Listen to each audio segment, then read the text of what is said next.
There, the winter snows drift higher than a man's head, and even in summer, the flurries never truly cease, such is the harshness of this land. Yes, on rare occasions, but once in several decades there comes a year when summer descends upon this realm with such fury that the earth is left utterly parched. And this was indeed such a year. A soft call echoed through the still air, breaking the silence that enveloped the immortal man. Urch. Hilda walked slowly beside the ageless youth across the snow-covered courtyard. You do not age, nor do you die, she murmured. Walking onward in silence, the youth replied, Indeed. Hilda's lined, weathered face looked up at her dearest companion with a gaze both tender and sorrowful. Tell me, I pray, she asked, is such a life not a ceaseless torment? Ulrich stood frozen, a shadow of melancholy brushing his handsome profile at a question that touched his deepest wound. Silence lingered before he sighed softly. Time flows ever onward, and I alone am left behind. Even the elves, who seemed destined to live forever, must meet their end. And the primordial dragons, born long before my time, have long since turned to dust in some far-off land. The deep, dark eyes of the immortal youth gazed into the distance, carrying the solitude of centuries gone by. I have bid farewell to far too many, he thought to himself, and I shall go on watching many more depart. Ulrich turned and walked away, a solitary figure in the vast, shadowed corridor. So, if you ask me, he whispered, of course it is painful. And yet, because we are mortal beings, memories will eventually fade with the passing of time. The present becomes the past, leaving nothing but fragments, and suffering at last transforms into longing. And then, will there come a day, when I, too, am nothing but a memory to you?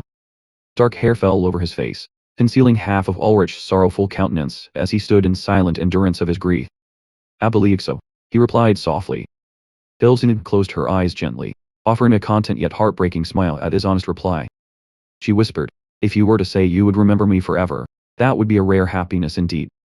The wrinkled hand of the old woman trembled as she touched the youth's hand, the gold ring upon her finger catching the light. Please, listen to me, she implored. I have but one request of you. When I close my eyes for the last time, please, accept my title. Rule this land, protect its people, and bear this burden in my stead. Hilda's reflection shone clearly in Ulrich's trembling, pitch-black eyes. And, she pleaded softly, keep me in your memory for as long as you possibly can. Though such was Hilda's final wish. The gold ring slipped from the withered hand, falling into the void above a dark-haired girl who looked up in bewilderment. Yeah, my memories of her, too, will eventually fade, Ulrich thought. And once even those who shared those memories are gone, a day may come when even the faintest of recollections vanishes into nothingness. Even so, my life will go on. A slender hand, bearing the gold ring, rested gently upon the cold, snow-dusted gravestone. From behind, a loyal retainer quietly approached. My lord. The old servant looked anxiously at his master's solitary beck amid the freezing, wind-swept snow. The cold is still biting. I pray you step inside. And so, I must continue to press forward. Ulrich rose, his cloak fluttering gently in the winter wind, and nodded his assent. Yes. We should do so.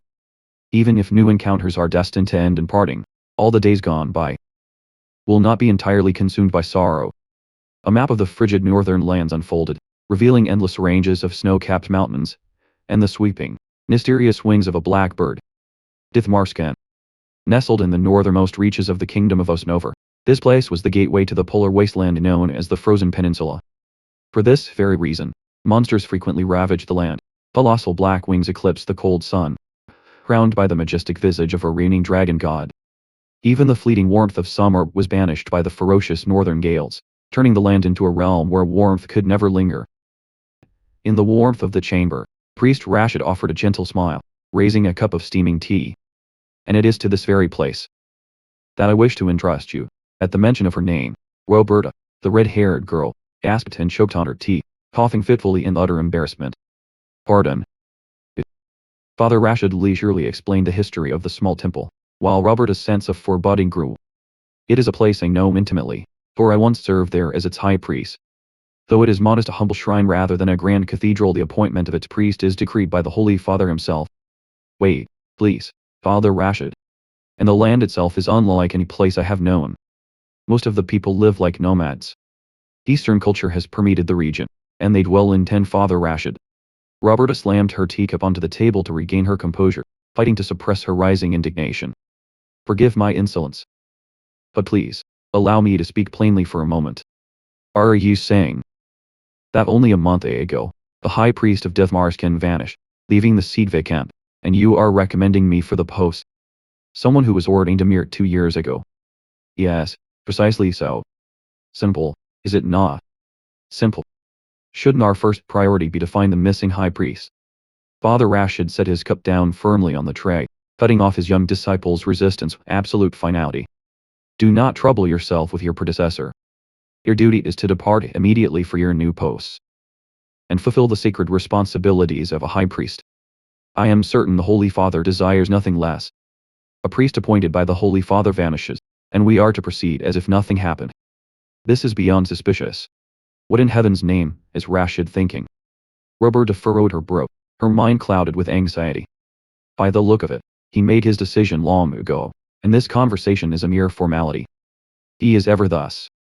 Of all the souls he could have chosen, why must it be me?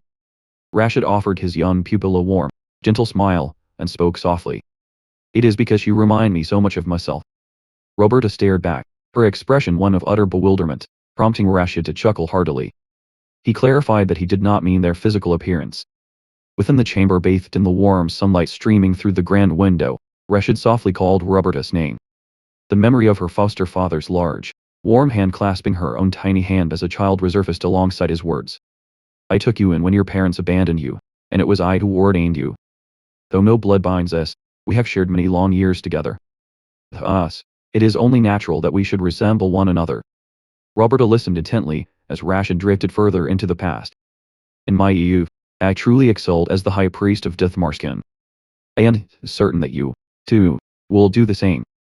Roberta reminisced about the warm years of her childhood by her bedside raised by Rashid. I grew up listening to his tales of adventure instead of fairy tales. Yet, not once did I ever hear him speak of his time in Dithmarskan. Donning her black cloak, Roberta rode toward that strange and mysterious land. What secrets, in the end, had he hidden in this place? Dithmarskan. From afar, the ancient castle loomed majestically amidst the desolate rocky valley. If things have come to this, I shall discover the truth myself. Suddenly, a spear thrust forward, blocking Roberta's path. Especially since on the way here, I had overheard a certain rumor. Halt.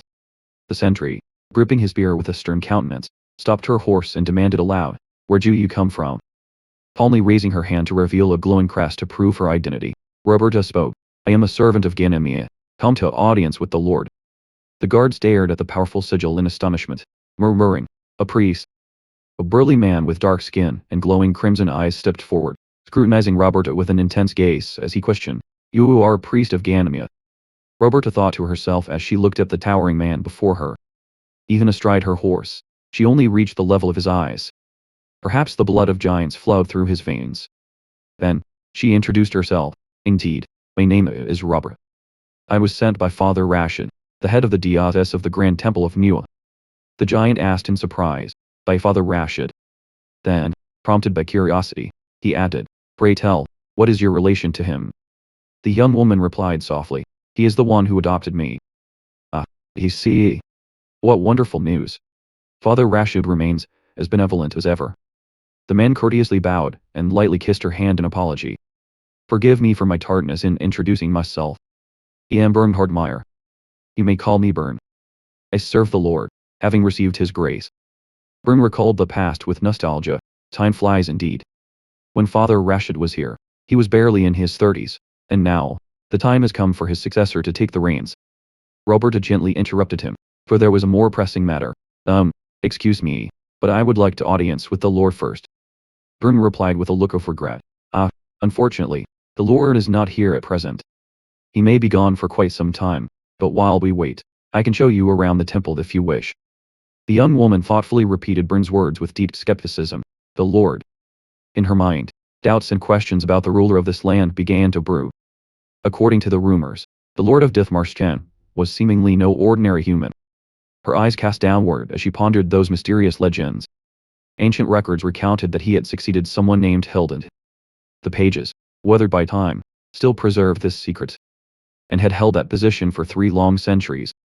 Some whispered that he lived so long because he was half human, half elf. Yet even so, 3 centuries. It was nigh impossible. By this point, he should have been frail and gasping for his final breaths of life. Roberta wondered, and yet, he can still walk about freely. May I ask what he is doing out there? Byrne replied nonchalantly, he has gone nearby to perform the infant sacrament. The answer left the young woman utterly stunned, unable to comprehend what was happening.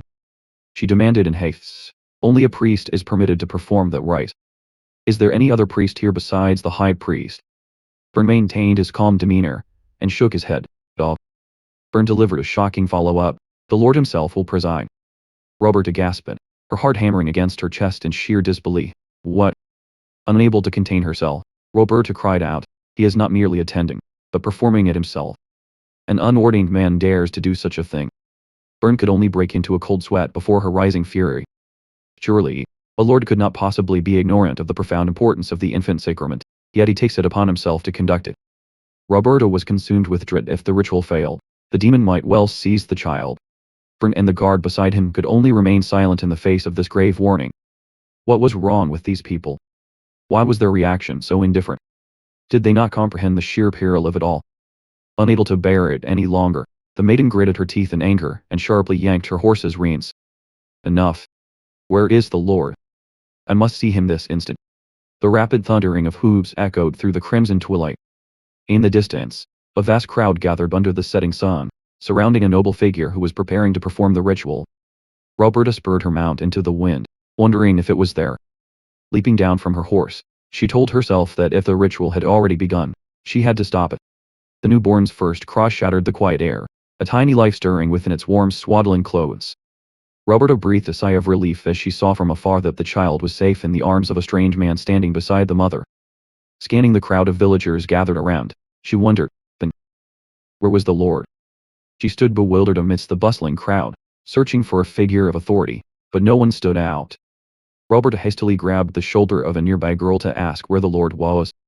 The young girl was startled for a moment, then pointed ahead, saying he was over there, right in that direction. Roberta turned her head in astonishment, wondering, what? Before her eyes, a warm glow of light enveloped the newborn in the arms of a mysterious dark-haired man. Roberta's crimson eyes widened in utter shock at the impossible sight. The teachings echoed in her mind. Manna would never dwell within those who had not received the sacrament. Thus, immediately upon birth, the newborn must receive the sacrament. Through a priest, a name would be engraved upon the heavens, and only then could Manna dwell within the new life. Roberta was stunned to witness it with her own eyes. A stream of pure manna emanated from the forehead, then blended completely into the newborn's body. That man had indeed wrought this miracle. Ulrich gently cradled the giggling child in his arms, his face softening with a rare, warm smile under the twilight. Roberta bit her lip, her heart filled with turmoil, wondering how this could be. They had clearly said there was no priest here. The infant's tiny hand brushed gently against the man's cheek. Roberta stared at his profile, wondering, who, then, was this man? As she watched him gently hand the child back to the happily smiling mother, his bearing exuded an indescribable dignity. The man turned and strode purposefully toward Robert. With a soft sigh, he remarked that seeing how rushed she was, it seemed Byrne had let his tongue slip once more. Roberta stood frozen in place, looking at the young man before her, unable to repress a shudder at the thought of 300 years. His lifespan was truly beyond her imagination. Roberta hesitantly asked if he was indeed that person. He confirmed, indeed, I am the Lord of Dithmarschen. Ulrich's handsome yet melancholy face was illuminated clearly in the brilliant twilight as he introduced himself as Ulrich I. Thus was marked the fateful meeting between the young priestess and the Immortal. Roberta stared in disbelief at the figure before her. My name is Ulrich. She silently observed his appearance in the fading twilight. He stood beneath the sun, so he was certainly no vampire, and he was far too tall to be a dwarf. Her crimson eyes widened in astonishment. No, even if he were not human, maintaining such youth at his age should have been utterly impossible. Ulrich tilted his head slightly, watching her gasp for breath. I figured it was about time you arrived, but I did not expect you to run up here so quickly. Roberta could only watch him in wary silence. He turned, gesturing for her to enter the warm tent behind him. You must be freezing. Come inside, we can talk over warm tea. Inside the sturdily constructed wooden cabin, the steady sound of hot tea being poured into porcelain bowls echoed. Roberta sat cross-legged opposite the Lord, the atmosphere thick with an awkward, suffocating tension. Ulrich slid the steaming bowl of tea toward her. The aroma at his a bit strong. Does it suit your taste? Roberta. Do you know who I am? Ulrich calmly explained that he and Rashid still kept in touch from time to time. He had mentioned his desire to send her here, as the next high priestess. Roberta pondered in silence, wondering if this had been planned from the very beginning. Bringing her nose close, she sniffed the strange aroma rising from the bowl. But what kind of tea is this? Ulrich softly replied that the locals called it Samwa tea. She repeated the name skeptically, then took a small sip. Samwa tea. The Samwa tea I know does not smell like this. Instantly, she choked on its bizarre flavor. The taste is completely different, too. Ulrich calmly sipped his tea, explaining that it was harvested from mutated pine trees. Everything here grows under the influence of the demon realm. Though their origins may be the same, most things are slightly different from what you are accustomed to. Ulrich advised her that she was in no position to be a picky eater, so she had best get used to it. Roberta looked down at her bowl, sighed softly, and changed the subject, remarking that she had heard the weather here was harsh and bone-chilling, yet the reality seemed otherwise. Now that I am here, it does not seem as harsh as I imagined. Ulrich further explained that the climate had only begun to improve a few years ago. Temperatures have been rising, regardless of the season. Perhaps this is a sign that the Little Ice Age is drawing to a close. Roberta blankly repeated the term, her mind filled with questions about this Little Ice Age. Ulrich asked if she understood how historical eras were typically classified. Roberta confidently replied, of course. The span of time from the rise of an empire to its fall is counted as an era. Yes, that is the standard of mankind. Currently, we are living in the third era. 2 empires have fallen, and the present empire still stands strong. Ulrich raised 2 slender fingers. He continued to explain that the Little Ice Age began around the time the Second Empire collapsed. It was akin to the ancient Ice Age, though the drop in temperature was not quite as extreme. Roberta sat in silence by her warm tea, frowning slightly as she pondered his bizarre words. The young lord continued, therefore, the spirit clans and I called it the Little Ice Age, to distinguish it from a true Ice Age. She wondered if he was joking. The Second Empire fell, and 1400 years had passed since the founding of the Jocasta dynasty. Roberta stared intently at the man sitting in silence in the dim corner of the room. She questioned him, and yet, you speak as though you yourself lived through that very era. The Lord's reflection wavered upon the surface of the warm tea. He offered a knowing smile who the man before her truly was. That was the question weighing on her mind, was it not? Pray tell, what did Alonso say of me? The young priestess closed her eyes, sighing in helplessness at her adoptive father's secrecy. She replied, he told me nothing. Yet, rumors claim that the Lord is a half-elf who has dwelt here for 300 years. Ulrich sat in silence amidst the enveloping darkness, his shoulders trembling slightly as old memories came rushing back. He murmured to himself in bitter sorrow, 300 years. Has so much time truly passed? A mystical light shone down from the circular window in the ceiling. The immortal youth looked up, his deep, warm voice breaking the silence. Let me make one thing clear. I am no half-breed. I am entirely of pure human blood. Roberta's eyes widened in astonishment, her mind conjuring a comical contrast between his gravity and her own bewilderment. She thought, I might have believed you had you claim to be a half-elf who aged at an incredibly slow pace. Really? Is he serious, or is this a jest? The finger bearing Ulrich's family crest ring gently set the teacup upon the table with a soft click. He spoke nonchalantly, in any case, there is no falsehood in my words. Nor do I intend to force your belief. But if I may offer a piece of advice. Overthinking all matters is not always wise. Merely observe, and the answers shall reveal themselves in due time. Roberta startled, turning her head at a strange noise behind the door. The Lord inquired softly, you were recently appointed as the High Priestess, correct?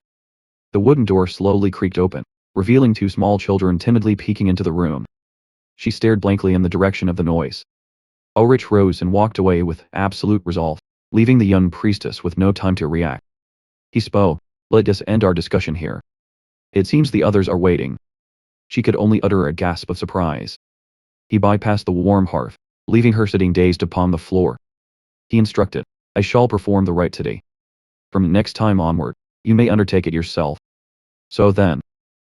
She stared blankly at his retreating back. I look forward to working with you, Roberta. Beside the crackling, warm hearth, a young mother cradled her babe, waiting for the purification rite the dream of immortality had ever endured across the ages. It was a prideful longing to reach for the divine, a desire to transcend the mortal boundary, and touch the eternal. shared by two souls leaning close together. And the pure instinct to cling to what one possessed, much like the warm embrace of a mother sheltering her infant in this frozen valley. But fate would not permit it. Us, mortals living day to day, are only grateful to still exist. He is the only one who stands firm against the ravages of time. The rite of blessing for newborns here held a far deeper meaning. It served as proof that one had survived long enough in this harsh land to receive it. Roberta watched from afar, her eyes filled with skepticism. And yet, the rituals were in utter disarray. How could a sacred rite of blessing take place in such chaos? It seemed the mysteries of this place were endless. The red-haired girl sighed in weariness, only to be startled by the voice of an old man. Have a drink. Pardon. This wine will warm your body, frozen stiff by the bitter wind. Ah. Thank you, elder. Roberta accepted the wooden cup with a strange smile, thinking to herself how suspicious it all was, wondering if this, too, tasted as peculiar as that somewhat tea. In any case, it is far better than freezing to death. It is truly delicious. Is it not? This wine has been aged for no less than 60 years. It was a gift I received from Lord Ulrich when I was but a child. The old man gazed affectionately at the ancient bottle, beginning to recount the tales of old to the priestess. It was on a day I went hunting with my father and my uncle. We pursued our prey deep into the heart of the forest, and by ill fortune, drew the attention of a monster. The beast's colossal shadow loomed over 3 small hunters amidst the snowy woods. The elders were wounded in their struggle to protect me, yet somehow I managed to haul them both onto the sled, and charged straight ahead without once looking back. The brave boy of yesteryear strained with all his might to steer the sled, fleeing through the howling blizzard. Lord Ulrich said my courage had saved all their lives, and he bestowed this flask upon me. The young lord presented the prestigious reward to the brave boy amidst the bitter winter cold. Yet in that very moment, a thought flashed through my mind. I wish to drink from this meaningful flask only in the final moments of my life. But as I entrusted it back to Lord Ulrich, the boy trustingly handed the precious flask back to the immortal lord for safekeeping. And today, 60 years later, time has flown by in the blink of an eye, turning the boy of yesteryear into a hoary old man with a deeply wrinkled face. At last, he has returned it to me. I know you must find him suspicious, priestess. I understand that completely. The old man turned to look at Robert, who remained silent, listening with a pensive expression. Yet, from the day we are born, and receive our newborn blessing, until our very last breath in the arms of our kin, we live our entire lives under the gaze of that unchanging figure. The immortal lord gently cradled the newborn babe beneath the starlit night sky, an eternal guardian sheltering generations of the folk here. The people of this land bear witness to this. Therefore, I pray ye look upon him with an open mind. The slender hands of the young priestess continuously toyed with the crude wooden cup. Roberta let out a long, soft sigh, her face wary beside the elder man. My mind is in such disarray. My thoughts are so filled with the incomprehensible that I cannot stop dwelling on them. Did Father Rashid also feel this way on his very first day? Confronted by the clash of worldview and faith in this strange, foreign land, she questioned herself about the mission ahead. Will my time in this place grant me understanding? The meaning of my presence here? And the true identity of that man? My lord, I have heard that you have lived an extraordinarily long life, one I immortal. Therefore, I pray you might know something of my son's curse. Concealed in the dark corner of the wall, Roberta started slightly, her crimson eyes widening in sheer astonishment at the unexpected word. A curse. The aged father tightly clasped the hand of the child, bowing his head beside him, his voice choking with bitterness. This child beside me. To speak in earnest, he is of an age where he should have been fully grown, with children of his own.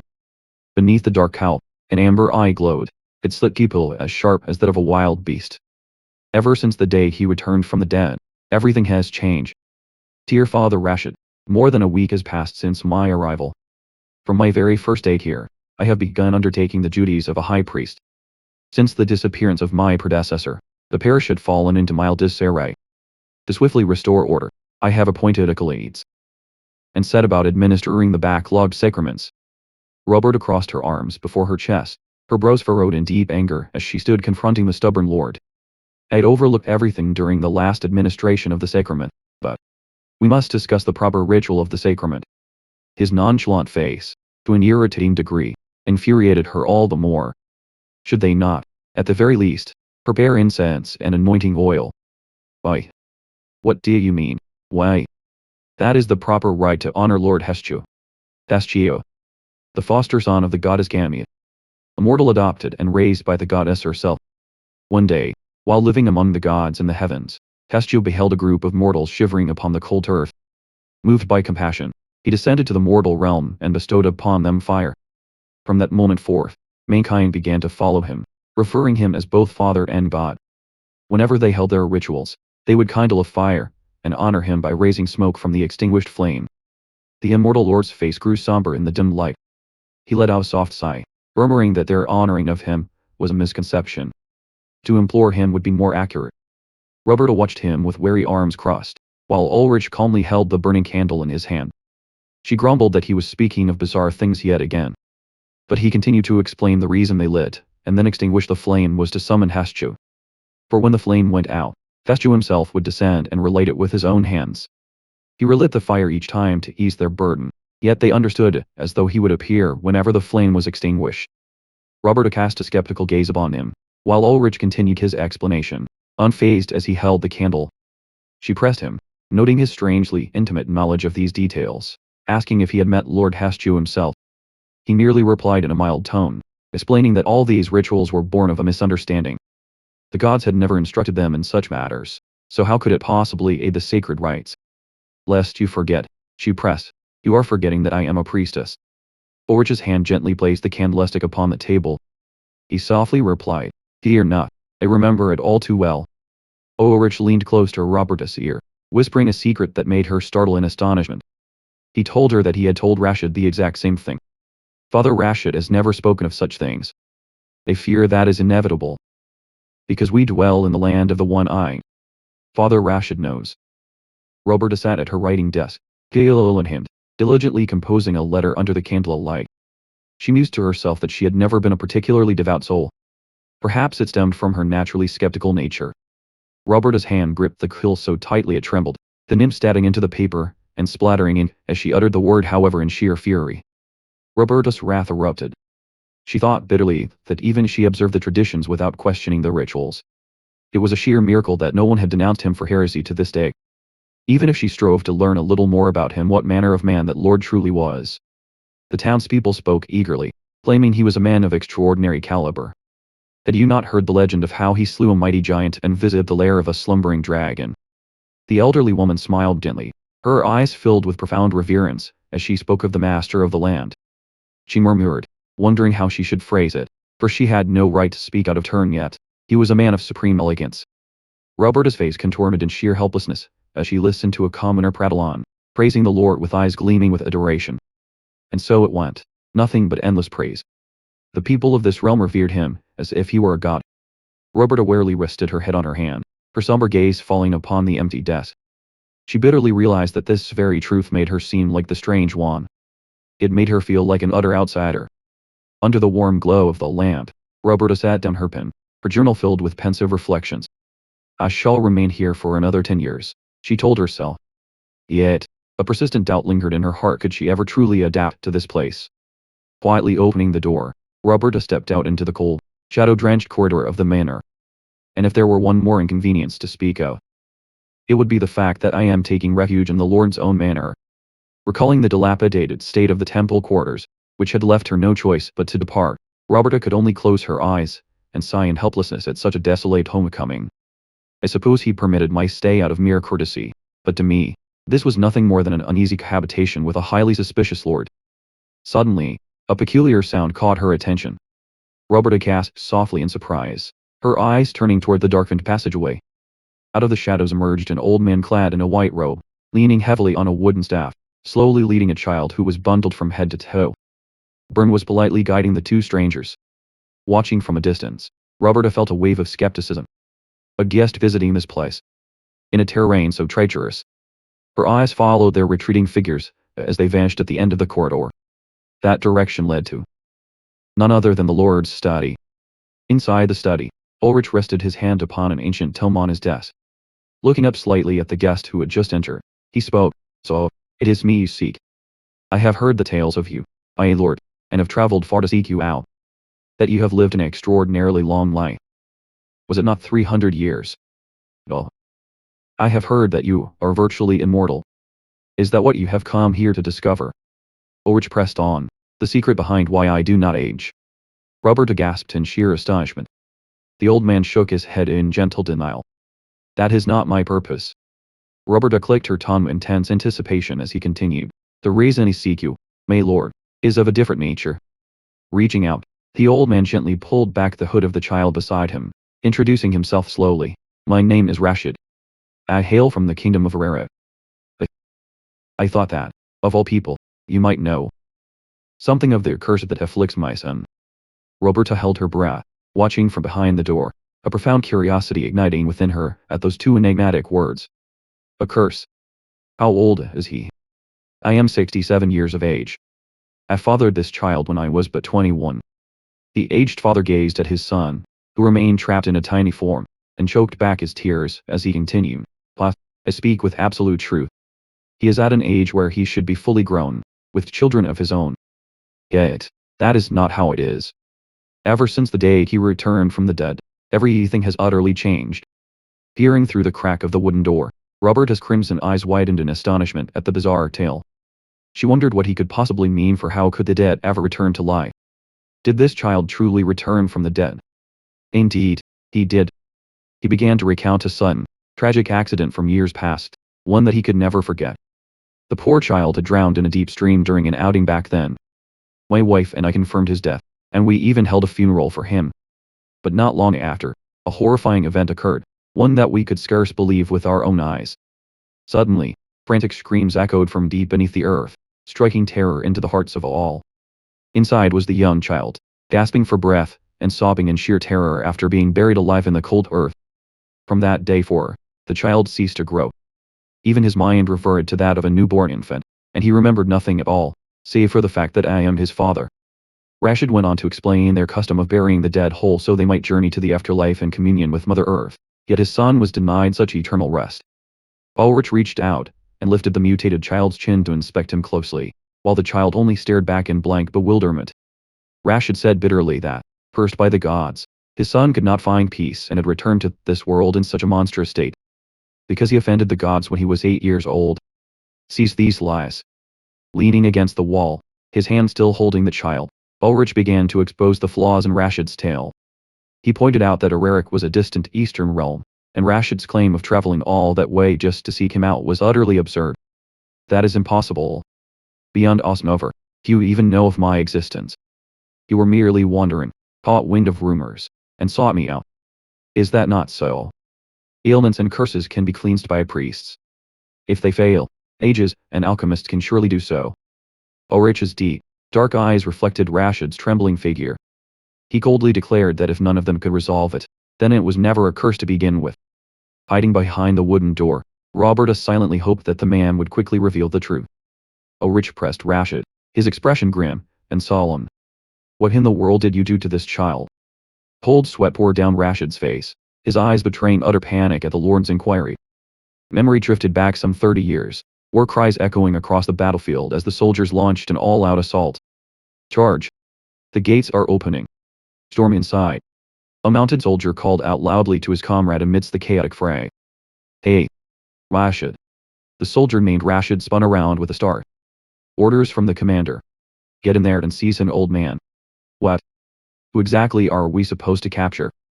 I do not know the details myself. But according to the commander, he is said to be an alchemist researching immortality.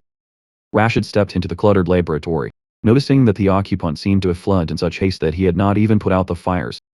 He uttered a soft, curious murmur. Din. A single drop of golden liquid slowly dripped into the test tube resting upon the table.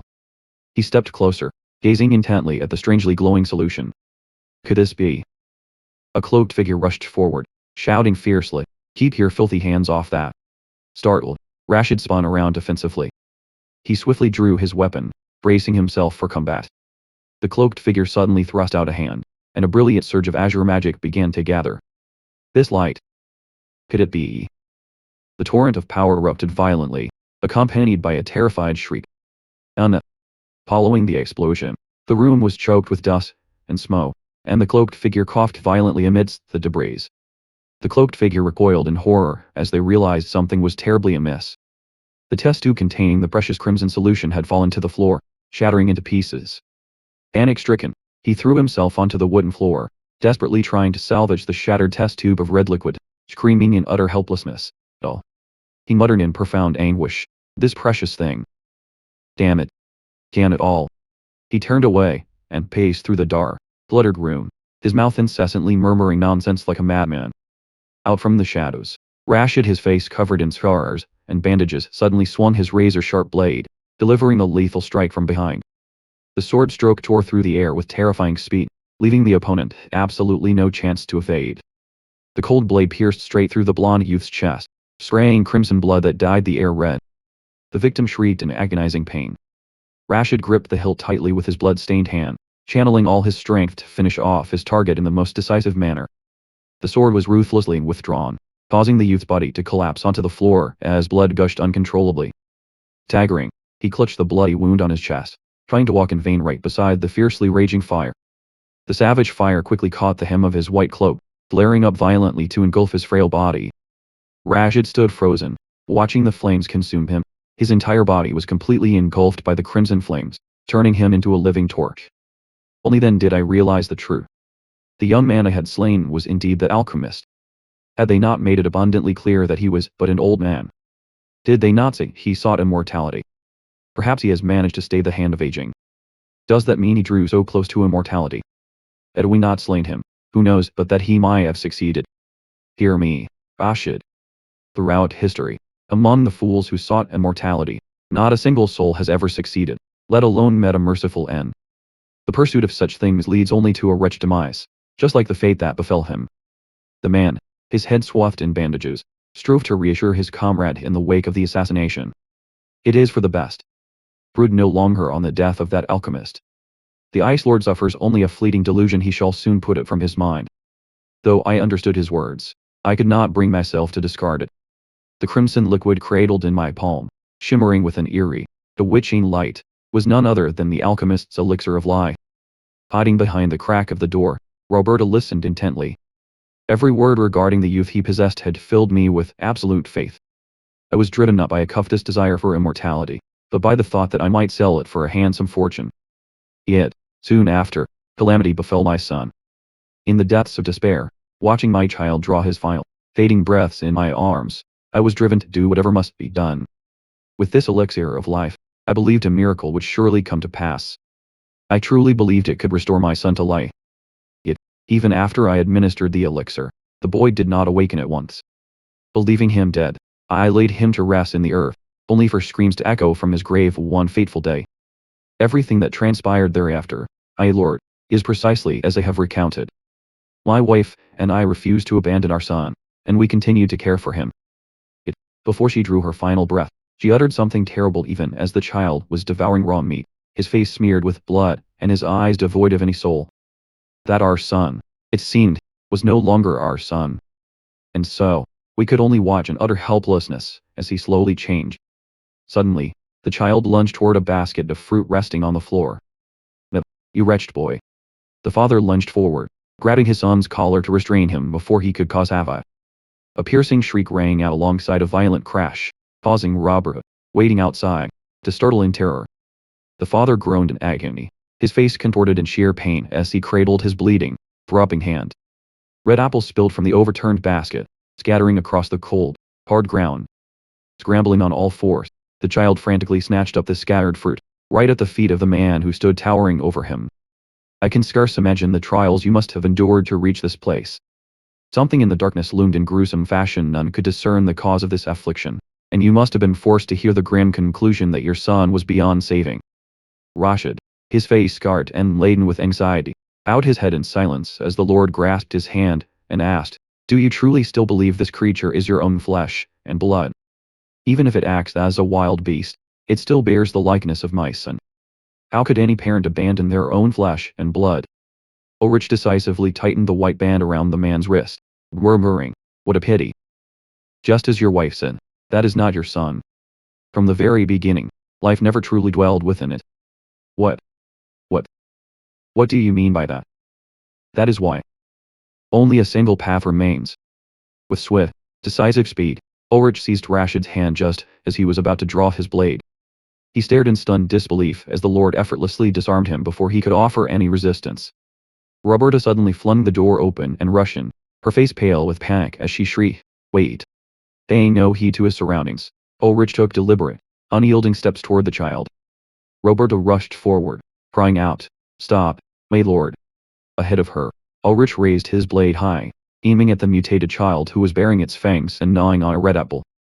Roberta's eyes widened in sheer horror at the ruthless act the lord was poised to commit right before her eyes. Rashid lunged from behind, locking Ulrich in a desperate embrace to halt the fatal strike. Crimson droplets began to drip onto the cold stone floor, gathering into a haunting pool of blood. He had driven another concealed blade straight into Ulrich's side, just as one would expect from a soldier of Herrera. "It seems you had another blade hidden away after all." "Forgive me, my lord. I had no other choice." Rashid started and spun around upon hearing a strange noise from the doorway, wondering what on earth was happening. Roberta suddenly burst into the chamber, her hurried footsteps heavy with anxiety and urgency. At the sight of the familiar figure, Rashid's eyes widened in sheer disbelief as he gasped at the priestess. "Why is she here?" Gritting his teeth in fury, sweat pouring down his scarred face, Rashid cursed under his breath, terrified that she had overheard their entire conversation. Determined to leave no witness alive who knew the truth, Rashid instantly brandished his blade and lunged straight at her. Roberta did not flinch. She gritted her teeth, her burning red eyes locking with intense focus on the oncoming blade of her adversary. A ferocious swing tore through the air, surging forward with dizzying speed. Quickly raising her weapon to block, Roberta sparked a fiery, dramatic clash between their opposing forces. Roberta swiftly sidestepped to counterattack, forcing her opponent to retreat in utter bewilderment. Rashid clutched his freshly struck wound in agony. In the corner of the room, the mutated creature in the form of a child nonchalantly gnawed on its juicy red apple, utterly indifferent to the bloody conflict raging around it. Roberta hurriedly knelt beside the fallen lord, anxiously asking if he was all right. Focusing her mind, Roberta vowed that she would use healing magic immediately to save his life. Suddenly, the mutated creature cast aside its half-eaten apple and lunged straight at Roberta, its vicious, razor-sharp fangs bared, catching her in sheer horror. Reacting with lightning speed, Roberta raised her weapon to shield herself, parrying the young beast's lethal pounce. The sharp blade halted just inches from its mark. Roberta froze, unable to bring herself to slaughter a creature that bore the form of a child. The memory of Ulrich flashed in her mind. He had coldly echoed his late wife's words that the creature had never truly lived, and was not his son. Bewildered, Roberta wondered if that could truly be the case, and how the immortal lord could speak with such absolute certainty. Despite its sharp, predatory fangs, in her eyes, the creature still looked entirely like a pitiful child. Its shadow was cast upon the burning red wall like a dreadful nightmare. Rashid knelt prostrate on the ground, his face etched with panic and agony, watching the scene before his eyes. Ulrich's hand reached out, pushing Roberta aside, the golden ring on his finger glinting beneath the dim light of the chamber. Roberta was horrified as Ulrich pushed her away, taking the full brunt of the child's bite. "It is nothing but an empty husk. Therefore, do not waver." Losing his balance, Ulrich collapsed onto the cold stone floor. Roberta could only stand helplessly, watching the immortal lord slowly fade away. The wound on Ulrich's flank bled continuously, a pool of fresh blood spreading across the cold floor of the chamber. The boy suddenly charged forward with a ferocious expression, channeling all his remaining strength to attack Roberta. Roberta swiftly evaded Rashid's pounce, stepping back into a defensive stance with her razor-sharp dagger in hand. Began in it. A decisive slash carved through the air. Chaste is the sons born of ignorance and savagery. The mutated child stared down bewildered at its own arm, where dark crimson vines began to squirm, bursting through the torn flesh. Crimson vines. So that was it. Those very vines were what filled this child's body. Roberta delivered a powerful kick that sent the mutated child flying. The creature shrieked in agony before crashing to the ground. As the child collapsed to the earth, the red vines writhing from its severed arms spewed a hideous, pitch-black fluid before the eyes of all onlookers. How dare a mere monster disguise itself as human? Look closely, Rashid. Behold the true nature of the thing you always believed to be your son. The mutated child lay motionless in a pool of black blood, its crimson vines drooping limply beside Ulrich's silent, unmoving body. A pool of dark red blood stained the cold ground, the grim testament of a horrifying tragedy that had just unfolded. The lord's chest rose and fell in a faint, trembling rhythm amidst the pool of crimson blood. His fingers twitched slightly as a strange, burgeoning sign of life began to stir within him. Roberta was struck with shock to see that despite the mutated creature's arm being severed, not a single drop of blood spilled. Does it not feel pain? She wondered. Then, the place I must strike is she thought, only to freeze in sheer astonishment. The mutated child lifted its blood-smeared face, its luminous eyes staring straight ahead.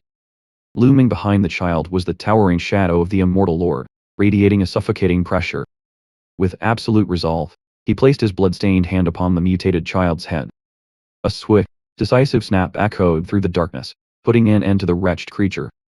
As the child's lifeless body collapsed onto the floor, Roberta fell to her knees beside it in utter shock, her hand still trembling as she gripped the hilt of her blade. Roberta gasped in disbelief, unable to trust her own eyes as she called out to him. How could such an impossible, surreal thing be happening? She wondered. He took a quiet step forward, the cold squelch of his boots pressing into the pooling blood echoing in the silence.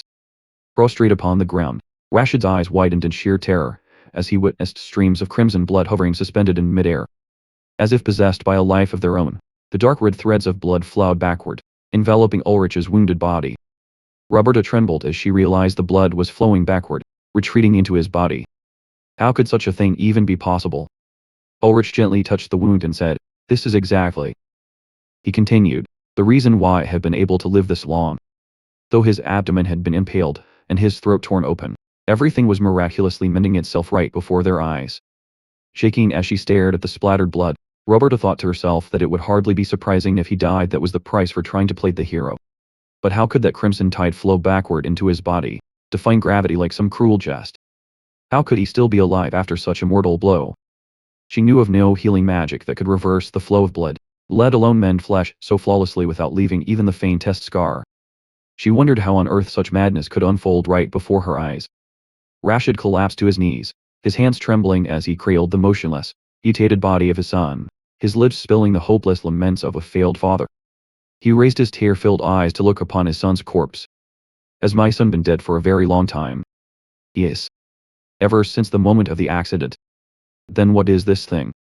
"Nothing more than a creature wrought by an alchemist. A parasite living within a host. You said you gave your son the elixir, but he did not wake immediately. That was likely because it needed time to take root and seize control of his body." Rashid wondered, "Then why did it follow me as though I were its father?" Ulrich explained, "The entity that claimed your son's corpse as its vessel was merely acting on the remnants of his memories. It was nothing more than survival instinct. Even when it heard your cries, flew into a frenzy, and attacked us. It was not to protect you, but to protect its own shield." Rashid bowed his head, belated tears spilling down as he bitterly admitted, "In the end, my wife was right." Ulrich knelt down before the veteran and said, "It wasn't just your wife who thought so, was it? Surely, among those you crossed paths with, someone must have told you the same. That the child was no longer alive, and that you had to put him down. Were you truly prepared to draw your blade and take the lives of your comrades, all to protect a thing that was never your son? Ultimately, you could not accept your son's demise, and chose to defy the laws of nature, only to bear a tragedy that has dragged on for 30 long years. You have committed countless sins, slaughtering so many lives merely to flee from the truth. To mend a single mistake, you have exacted far too many sacrifices. I could not bear to lose my son a second time." Rashid sobbed, his voice fracturing in the depths of his agony. "It was all my own foolishness. It is my sin." He clung tightly to the severed arm of the mutated beast, tears streaming down his heavily scarred face. "But that was not my son. My son was but a wretched child, one whose flesh was stolen by a monster." Roberta stood in hushed silence, listening to the desperate plea of the guilt-ridden father. "Please, tell me. Does my son still suffer even in death because of me? Will his soul?" Rashid looked up at the Lord, clinging to the last fragile thread of hope, as he found his way to the afterlife in peace. The pale morning light filtered through the stone window, casting its glow upon the dark and freezing void of the chamber. "Hear me well, Rashid." Ulrich placed his hand upon the miserable father's shoulder, shattering all illusions with a merciless truth. "There is no afterlife." Roberta stared in astonishment at his brutally pragmatic response. "There is only this unforgiving world, and the end we call death. Therefore, your son suffers no more." Two guards entered to escort the old veteran away. He was then formally remanded into their custody. They watched the solitary figure of the sinner depart. He would soon face the scales of justice when his trial commenced. Rashid's blade lay abandoned upon the cold stone, a silent epitaph to 30 years of sin. A reckoning for the lives whose deaths he had sought to escape. The northern sky stretched cloudless and azure, as tranquil as if no blood had ever been spilled. And yet, Even after all that had transpired, have you heard? They say the Lord was attacked. Oh, truly. As Roberta passed by, she saw two handmaidens nonchalantly doing the laundry and gossiping. That was all it took. Dithmarschen remained as peaceful as it had always been. The Lord himself had been assaulted, yet no one seemed to spare it a second thought. She frowned in bewilderment. I am glad you are unharmed. Even you, burn. The study was drenched in blood. The priestess gazed up at the castle looming against the snowy sky, her mind in turmoil. And yet, having witnessed it myself, I am beginning to understand. When people look upon someone who is, in himself, a daily anomaly. Roberta. Surely you have much to ask me. She flinched, stammering, while Ulrich casually pointed out the embarrassment flushed across her face. What? Why ask such a thing so suddenly? It is written plainly all over your face. He leaned back in his chair with effortless grace. Ask whatever you wish. Your mind must be in a tempest. For instance, how I knew the child's true nature, or how I draw breath even now.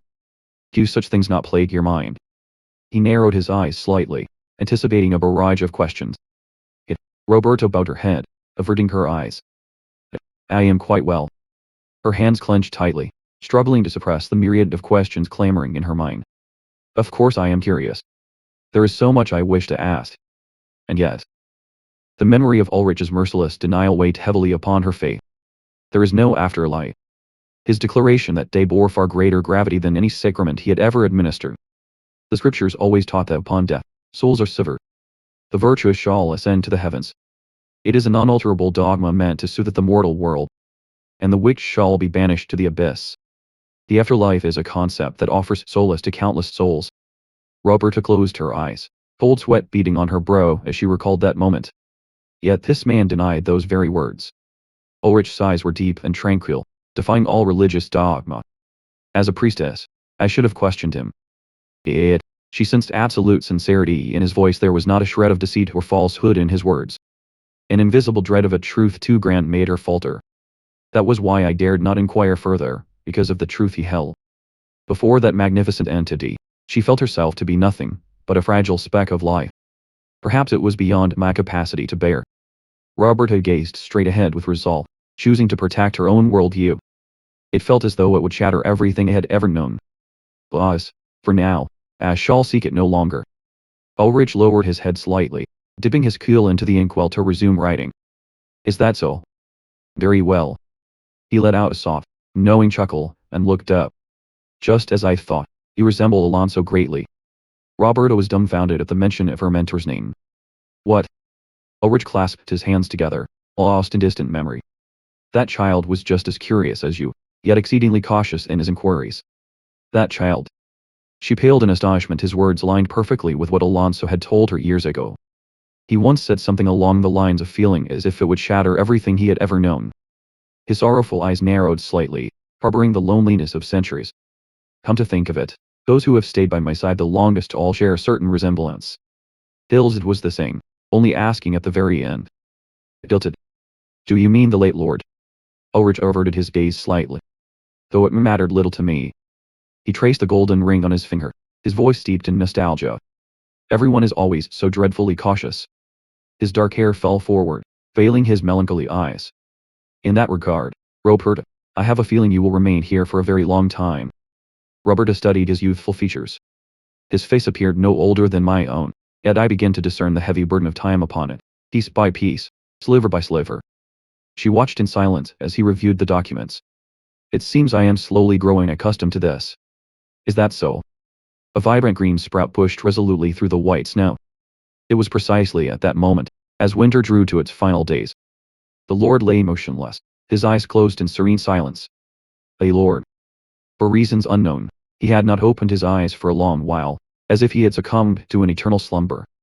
His countenance remained entirely tranquil, undisturbed throughout his endless sleep. Those obsidian eyes stirred, slowly parting to welcome the dawn's first light. A lovely young nomad girl, priddling a vibrant bouquet of wildflowers, leaned over to gaze down at him in curiosity. The little girl recoiled in startlement as the man suddenly awoke. Oh, heavens. She spun around and fled to find the adults. Father. Father. Ulrich gently massaged his temples to dispel the lingering dizziness. Warm sunlight filtered into the simple hair. I am inside a nomadic yurt of the Bado tribe. Picking up a blue flower left behind on the mattress, he examined it closely. So, that is how it is. He let out a soft sigh as he realized how much time had slipped away. Winter has passed while I slept. The middle-aged guard startled and spun around as someone tapped him on the shoulder. Ulrich had sat up completely, calmly gazing at the newcomer. You have awoken. The man offered a respectful smile, with Roberta's silhouette looming just behind him. I have always been waiting for you, my lord. He lightly rubbed his parched throat. You are Kurt, are you not? The weather is truly beautiful. The man poured a cup of water, and offered it to him. Indeed, my lord. Spring has blossomed everywhere. Taking the warm cup, Ulrich asked in a raspy voice, how long have I been asleep? More than a month has passed, my lord. A warm, gentle smile creased Kurt's wrinkled face. Do you remember?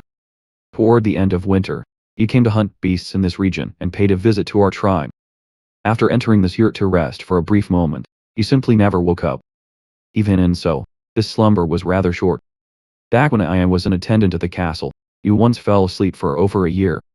Roberta stood with crossed arms, her expression utterly displeased.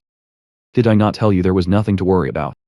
Even so, how could I not be shocked when you lay there as stiff as a corpse? From your perspective, I suppose it must have been quite a shock. Apologies. This happens to me from time to time. She ran her hands through her hair in utter frustration at his nonchalant attitude. What do you mean, from time to time? Sometimes in life. He lightly gripped the warm cup, an ancient gold ring gleaming on his finger. A sudden wave of weariness washes over me. Whenever that happened, I fall into a deep slumber. Dark, wary lines of frustration creased Roberta's brow. Just consider it hibernation, then. Sigh, forget it. I have never seen anyone sleep the way you do, my lord. This, too, hear that quite often.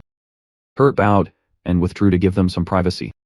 So, did anything happen in the meantime? I shall leave you two to chat freely. Not much, really. While you slept, Lord Bernard managed the affairs flawlessly. I have raised Bern since he was a boy, so I do not fret over what he does in my absence. I was actually asking about you. Are you still faring well as the High Priestess? The parish was in a dreadful state back then. Restoring it must have been a monumental task. Roberta closed her eyes briefly, shielding her exhaustion. You look rather thin these days. Did you require any aid while I slept? Things have not been entirely smooth, but the parish is my responsibility, so you need not trouble yourself with it. Is that so? Then you must have sought me for another reason. She was startled as he suddenly saw through her very soul. Indeed, it was true. Guests have arrived in Dithmarskan. Guests. They say they are seeking a guide. For they wish to find a dragon upon the frozen peninsula.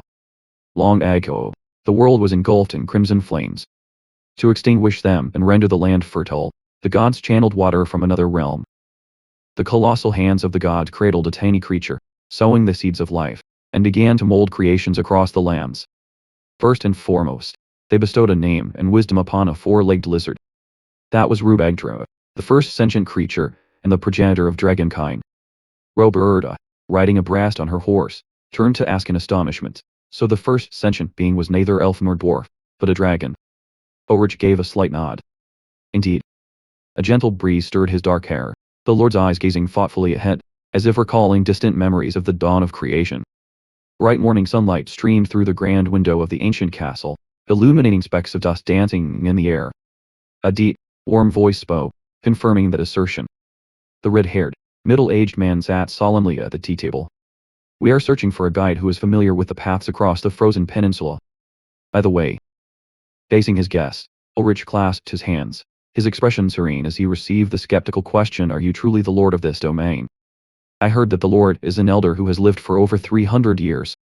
Roberta stole a glance, wondering if she had worn such a foolish expression on her first day. Ulrich smiled. Indeed, I have ruled as lord for about that long, though I am no old man. A slender hand rose with resolve, revealing the glowing blue sigil of power belonging to the goddess Genimia. As a servant of the divine. Roberta declared solemnly, vouching that the young man seated beside her was indeed Lord Ulrich, the true master of this realm. The guest stood stunned for a moment before the priestess's sigil, then quickly bowed his head. I am Count Bellido of Motrenda, from the kingdom of Karbaniha. Behind the count, his scarlet-cloaked attendants and guards bowed in unison, showing their profound respect. Count Belido looked apologetically at the young lord, earnestly begging forgiveness for his insolence, for indeed, no one could have guessed his age by appearance alone. Ulrich offered a warm, forgiving smile, assuring him that he took no offense, as such misunderstandings were common, while Roberta stood beside him, maintaining her stern countenance. Returning to the main point, the Count gestured as he explained, "We have received word that the dragon we seek has nested upon the frozen peninsula." Ulrich's expression hardened slightly upon hearing his guest utter the name Navakayani, the legendary creature. It was a dragon with scales of pure, translucent white. Ulrich lightly tapped his chin in contemplation, his eyes narrowing slightly, as though weighing a matter of grave importance concerning the ancient dragon. "Though I know not where you obtained this intelligence, it is entirely accurate, the dragon is indeed there." His response left the Count and his guards utterly astonished. Ulrich arched an eyebrow at his interlocutor, his voice drawing out slow and deliberate. "However, you will find no guide willing to accompany you. That place is far too perilous. We are fully cognizant of the risks, and the fact that this land lies under the shadow of the demon realm. We intend to offer a most handsome recompense. We can also hire additional escorts. Even should you bolster your numbers, it would serve only to swell the tally of the slain." The Lord of Dithmarskan tapped a finger against his chin, his piercing gaze shifting directly to the one who had remained silent thus far. "If you are so utterly resolved to go, then cease hiding behind another's voice and speak to me yourself." His slender finger pointed straight at the towering, silent figure. "I am speaking to you." Ulrich's icy gaze seemed to pierce the very soul of his adversary. "The true leader of this band. Am I not correct?" The middle-aged spokesman began to stammer in sheer panic. What nonsense are you speaking?" Ulrich maintained an unnerving composure as he stared directly at the peculiar guest. "The very instant I laid eyes upon you, I recognized something. That you are a descendant of Benares. I know not why you have suddenly resorted to such wild delusions." "Enough. You speak the truth. This man was merely acting under my orders to play my part. I am the true leader of this band." The likeness of the great king engraved upon an ancient gold coin seemed to shimmer with sudden majesty in the flickering light. "Hero of the kingdom of Karbanihar, descendant of the High King Benares." The young duke lifted his chin, proclaiming his true identity with unwavering confidence before them all. "And Duke of Talamanca, Balin." The steaming teacup on the table trembled slightly to the deep, resonant cadence of the noble guest's voice. "Until now, none have ever seen through my guise. This is indeed the first." Balin furrowed his brow in curiosity. "How did you know?" Ulrich tapped a finger against his cheek, his gaze drifting as though reaching back into the recesses of a millennium past. "Though my memories are somewhat faded, I still discern a striking ancestral resemblance between yourself and Benares." The duke's sharp eyes narrowed in profound skepticism at the preposterous claim. "You speak as though you had met him in the flesh. That is utterly impossible. You claim to be but 3 centuries of age. To have looked upon his face, you must have walked this earth at least several centuries before that." Ulrich let slip a knowing, enigmatic smile, unveiling a chilling fragment of his primordial past. "When I crossed paths with Benares, I did not yet bear the name Ulrich of Dithmarskan." Balin grimaced, questioning him with biting derision. "Are you implying that your life spans far beyond a mere 300 years? Absurd." He extended a hand, striving to maintain his composure to pry more from the Lord. "Very well, let us presume your words hold true. What name, then, did you go by when you met him? I mean." Ulrich turned slightly, whilst Roberta's countenance betrayed her mounting anxiety. "Let me search my mind. Demi and Banier, Steinuris. Have I wandered too far back into the past?" Roberta shuddered slightly at the mention of those ancient names. The Lord continued in quiet contemplation. "I also once went by Rosenstein, a name woven from 2 lands, Rosenberg and Blostein. And after that..." The Duke's hand tightened slightly upon the wooden table. "There was a name I once used, during the time I served a nobleman in Villeneuve." Ulrich's gaze fell, and he softly uttered a name long shrouded in the dust of time. "I believe it was Laurent." "What?" The red-haired guests leaped to their feet in sheer horror, leaving Roberta to stare in bewilderment. It was absurd. How could he? Laurent. Yes, that name was Laurent de Villeneuve. I tried appending a title to my surname, just as the elves of old were wont to do. Balin slammed his hand upon the table, pointing a furious finger at the man who sat there utterly unperturbed. He roared in disbelief, bracing both hands firmly against the wooden table. "You are Laurent. I thought it was nothing more than my grandfather's exaggerated tales." Ulrich remained serene, arms crossed as he observed the unraveling man. It seems you have heard something from Bernard. My grandfather always told me stories about you. He said that those with long lifespans would eventually meet again. Wait a moment.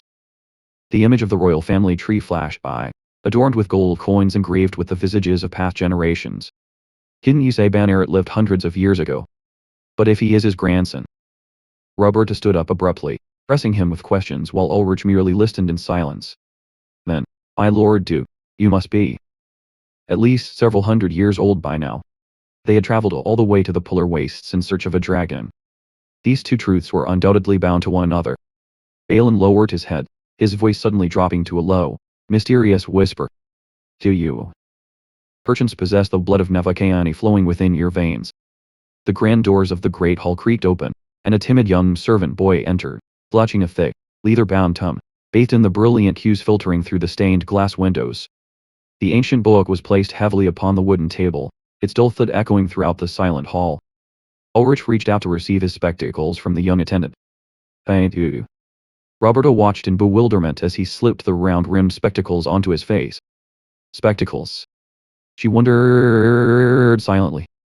Flipping through the thick, ancient pages, he adjusted his frames and began to explain in a measured tone. This is a compendium of beasts, observed and chronicled by my own hand.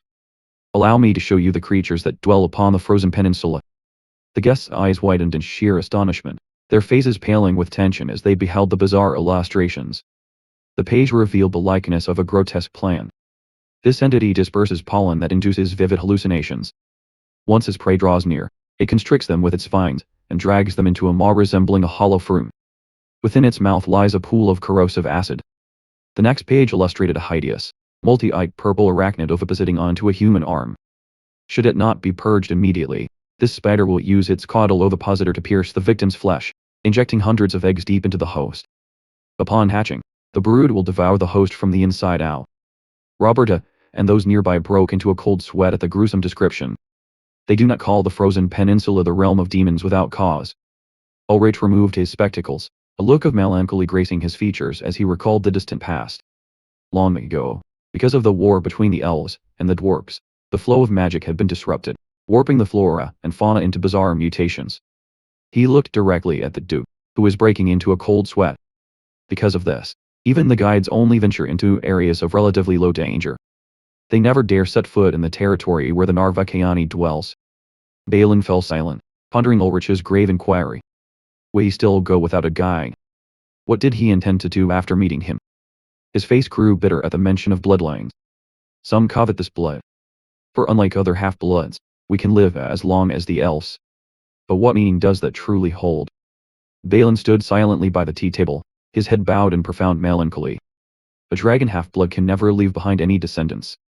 A memory flickered of children playing and running upon a lush green meadow under the warm sunlight. And my current family is now more foreign to me than mere strangers. He sighed.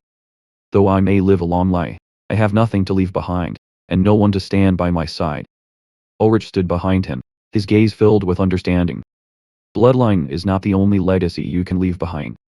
Balin offered a faint, melancholy smile. Of course you would say that. Roberta stood nearby, silently observing the solemn conversation between the two men. Too, know that it is thanks to you we survive. Yet, I am not as strong as you. Born a demi-human, I find myself strangely obsessed with my own blood. Through the castle window, a vista of snow-capped mountains stretched out. The only thing I have left in this world is my father. Though we have never met, he still remembers my mother, and we share the exact same blood. When we meet, I only wish to speak with him. That is all. Ulrich's deep, dark eyes reflected the silhouette of the traveler from afar. Is that truly all? Standing behind them, Hippolyto broke into a cold sweat from anxiety. Indeed.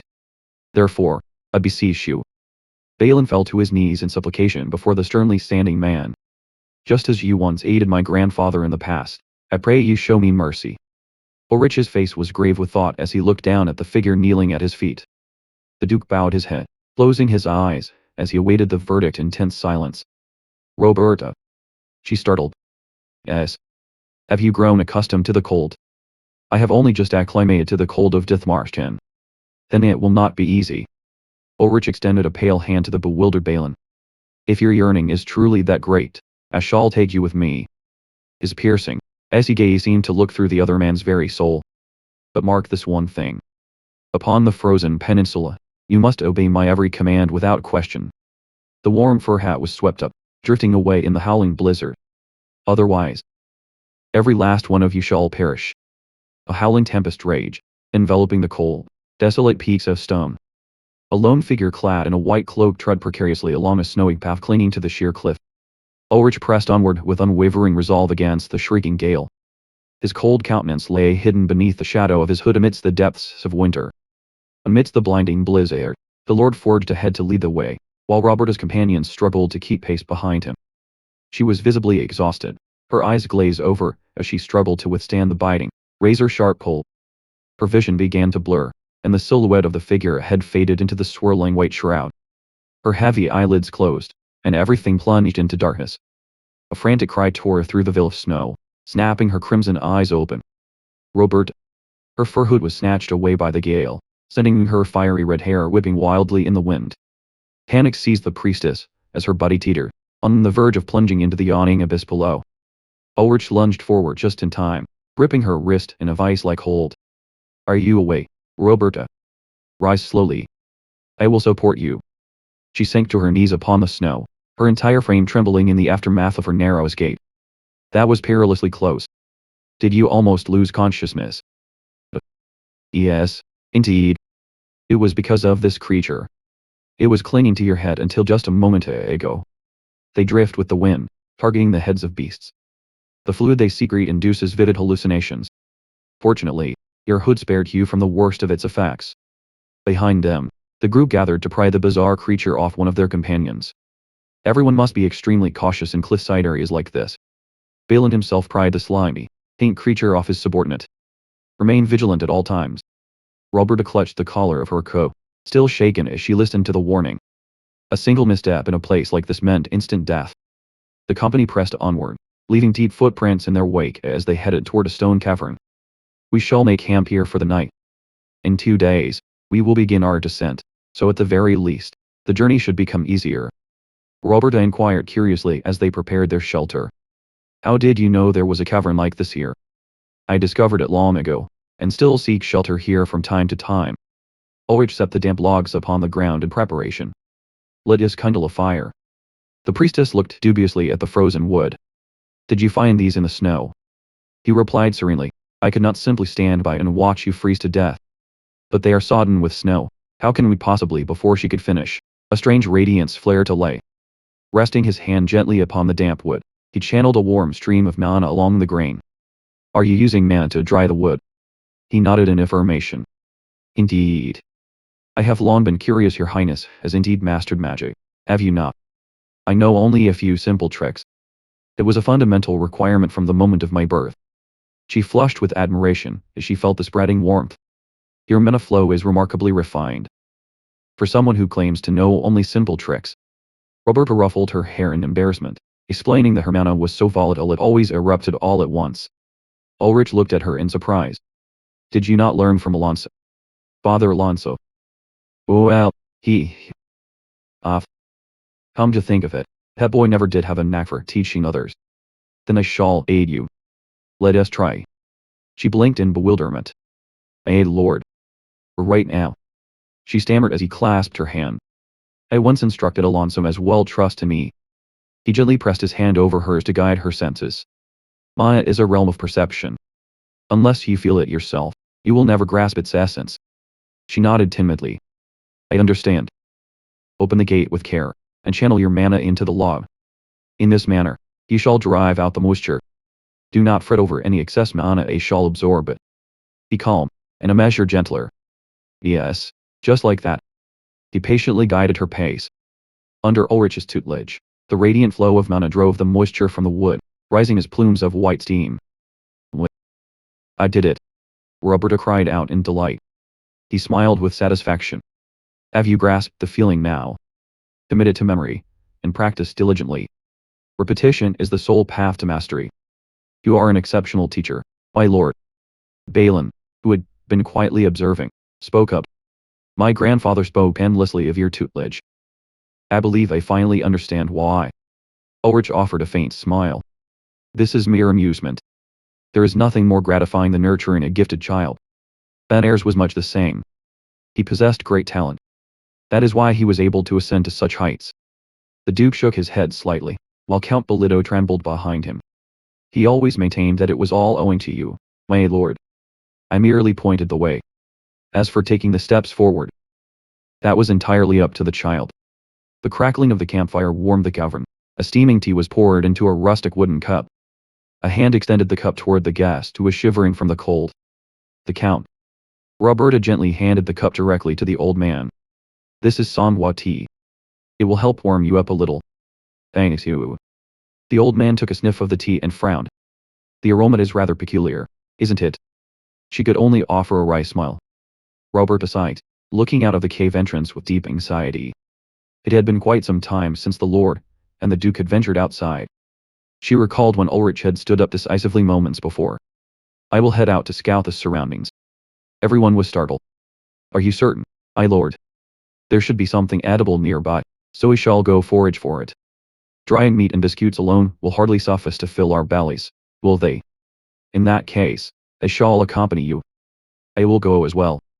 Suddenly, Ulrich's voice echoed from the mouth of the cave. Robert, stay here and look after them.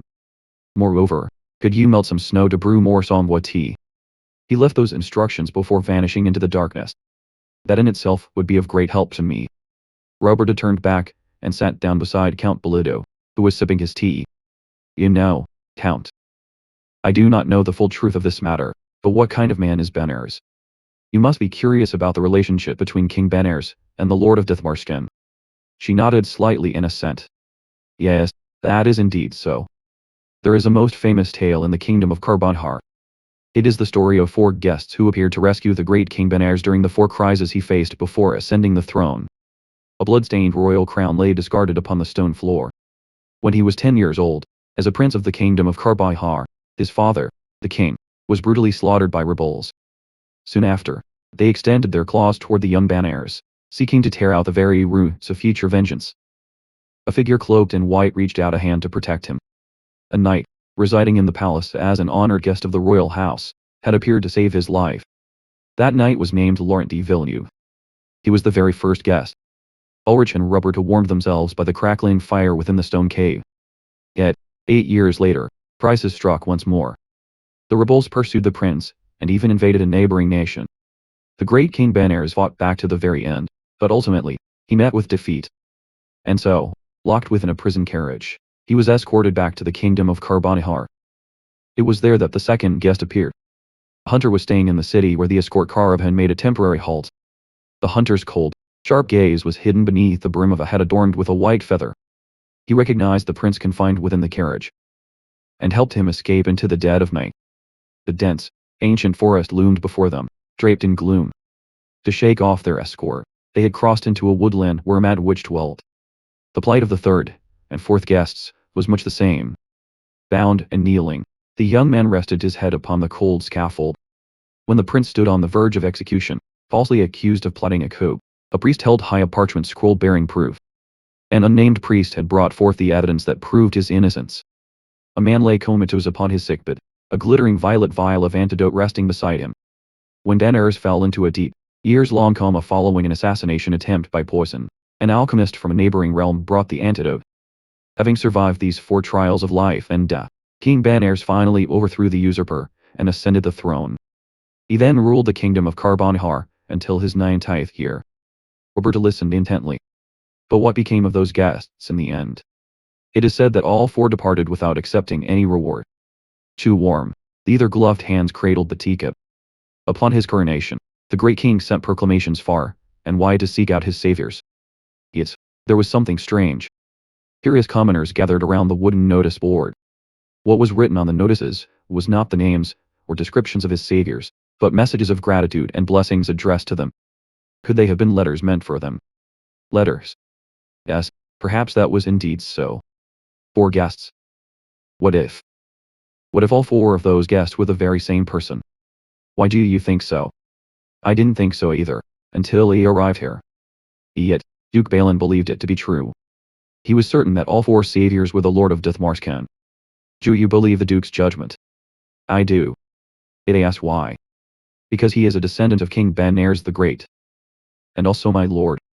Belida watched the soldiers sleeping by the flickering firelight, and let out a soft sigh. It is not just me. Our circumstances may differ, but every one of us owes him a lifelong debt. Therefore, whether it be his faith, or his journey, we are all sworn to follow him to the very end. Before long, Ulrich and Balin returned, a heavy sack slung over the Duke's shoulder. Roberta shuddered, watching blood seep from the bottom of the sack. When asked what lay inside, they casually replied that it was meat. Balin broke into a cold sweat, while Ulrich merely offered a mysterious smile. As for what manner of meat it was, they chose not to answer. 2 days later, the blizzard finally subsided, revealing the towering, frozen peaks. The company trudged on in a single line. At last, we left the mountain ranges behind and descended into the lowlands. Perhaps because we had let our guard down upon a path far gentler than before, one of Count Belido's retainers temporarily strayed from the group. A careless foot fell heavily upon the snow, awakening a dread thing slumbering beneath. And then, the earth trembled as a colossal, barbed tail erupted from below. The soldier let out a gasp of sheer disbelief. A blood-curdling shriek echoed, and the group spun around in absolute panic. Balin lunged forward, shouting a desperate warning. Count Belido. Igor. Fresh blood splattered, staining the pristine snow crimson as the savage beast tore its prey apart. The Duke brandished his weapon in a frenzy, and charged, roaring in fury. Damn it, let me go. Balin's face grew deathly pale as he witnessed the horrific tragedy. Ulrich charged forward, leaving a trail of vivid crimson blood in his way. Roberta. Look after him. Ulrich stood as a shield against the impending danger. And make sure no one follows me down there. The beast roared in a frenzy, snapping its maw of razor-sharp fangs right before his eyes. With swift grace, the lord dodged the devastating, thunderous strike by a hair's breadth.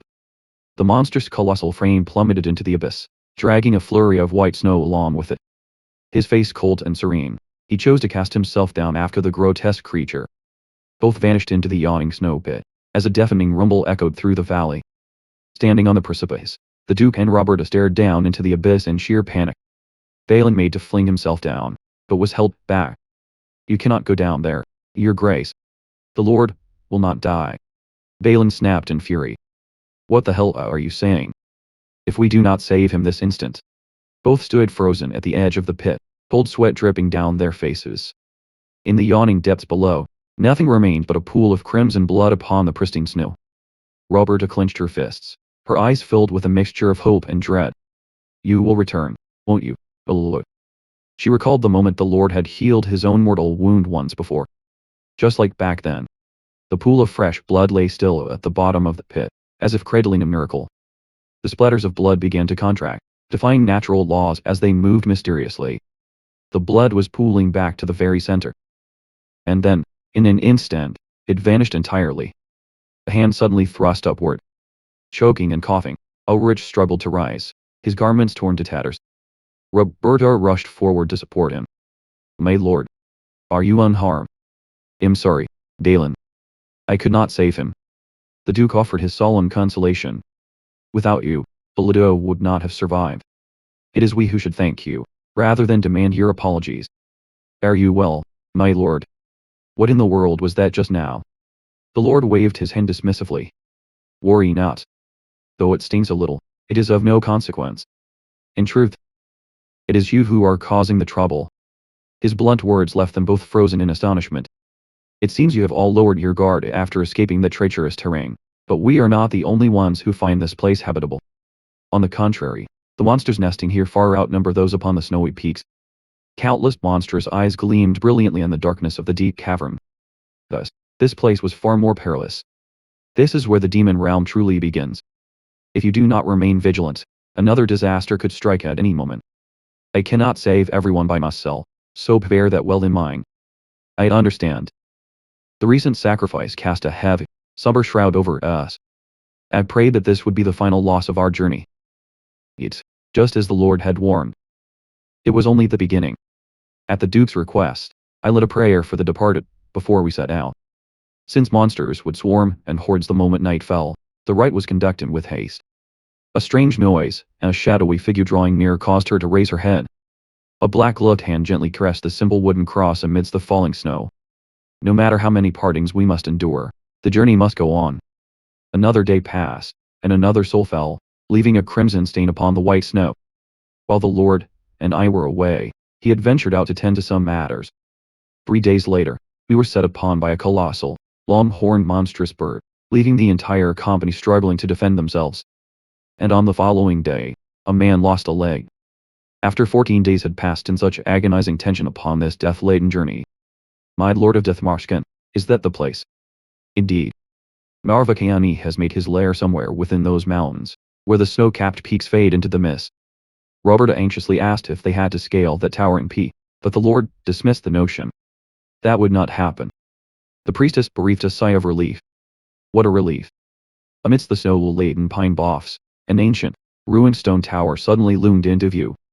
Her eyes widened in astonishment at the sight of such strange architecture in the midst of the desolate wilderness. It was a colossal, man-made structure, standing in solitary grandeur amidst the frozen valley. She gasped that, a tower. A leather boot stepped decisively onto the thin layer of ice coating the ancient tower stone floor. The howling wind shrieked through the cracked, ruined stoneware, carrying snowflakes. The girl looked around in curiosity. Why would such a structure stand upon this frozen peninsula? Duke Balin turned around abruptly, drawing her attention. He stood before the stone wall, gazing intently at the ancient glyphs carved deep into the heart of the tower. Roberta pointed at the wall in curiosity, while Count Bellido nodded in observation. Is that writing? It seems so. She narrowed her eyes, analyzing the squiggly runes. Can you read it? He sighed. Not at all. It is a testament of sorts. The priestess turned back, her expectant gaze resting upon the Lord. Can you read it? Your Highness. He narrowed his eyes, his pensive gaze fixed on the characters, as if they were evoking the past. You are about to die. That is what is written on it. You once mentioned that there was a war between the elves and the dwarves on this frozen peninsula, the Count inquired curiously. Is that their tongue? Oh. The masters of this tower were neither dwarves nor elves. His voice echoed, conjuring a tapestry of history from thousands of years ago. When the age of the dwarves drew to its close and the era of the elves began to rise, they sought to build a nation of their own. The shadows of wretched souls collapsing in despair seemed cast upon the stone walls. These are the ruins of a human civilization. One that failed to survive. The frozen peninsula was originally split into an island and the mainland. The crowd listened in silence. Yet, near the end of the war, the elves dragged the island to the mainland and merged them together, to thwart the dwarves who were resisting from their island's stronghold.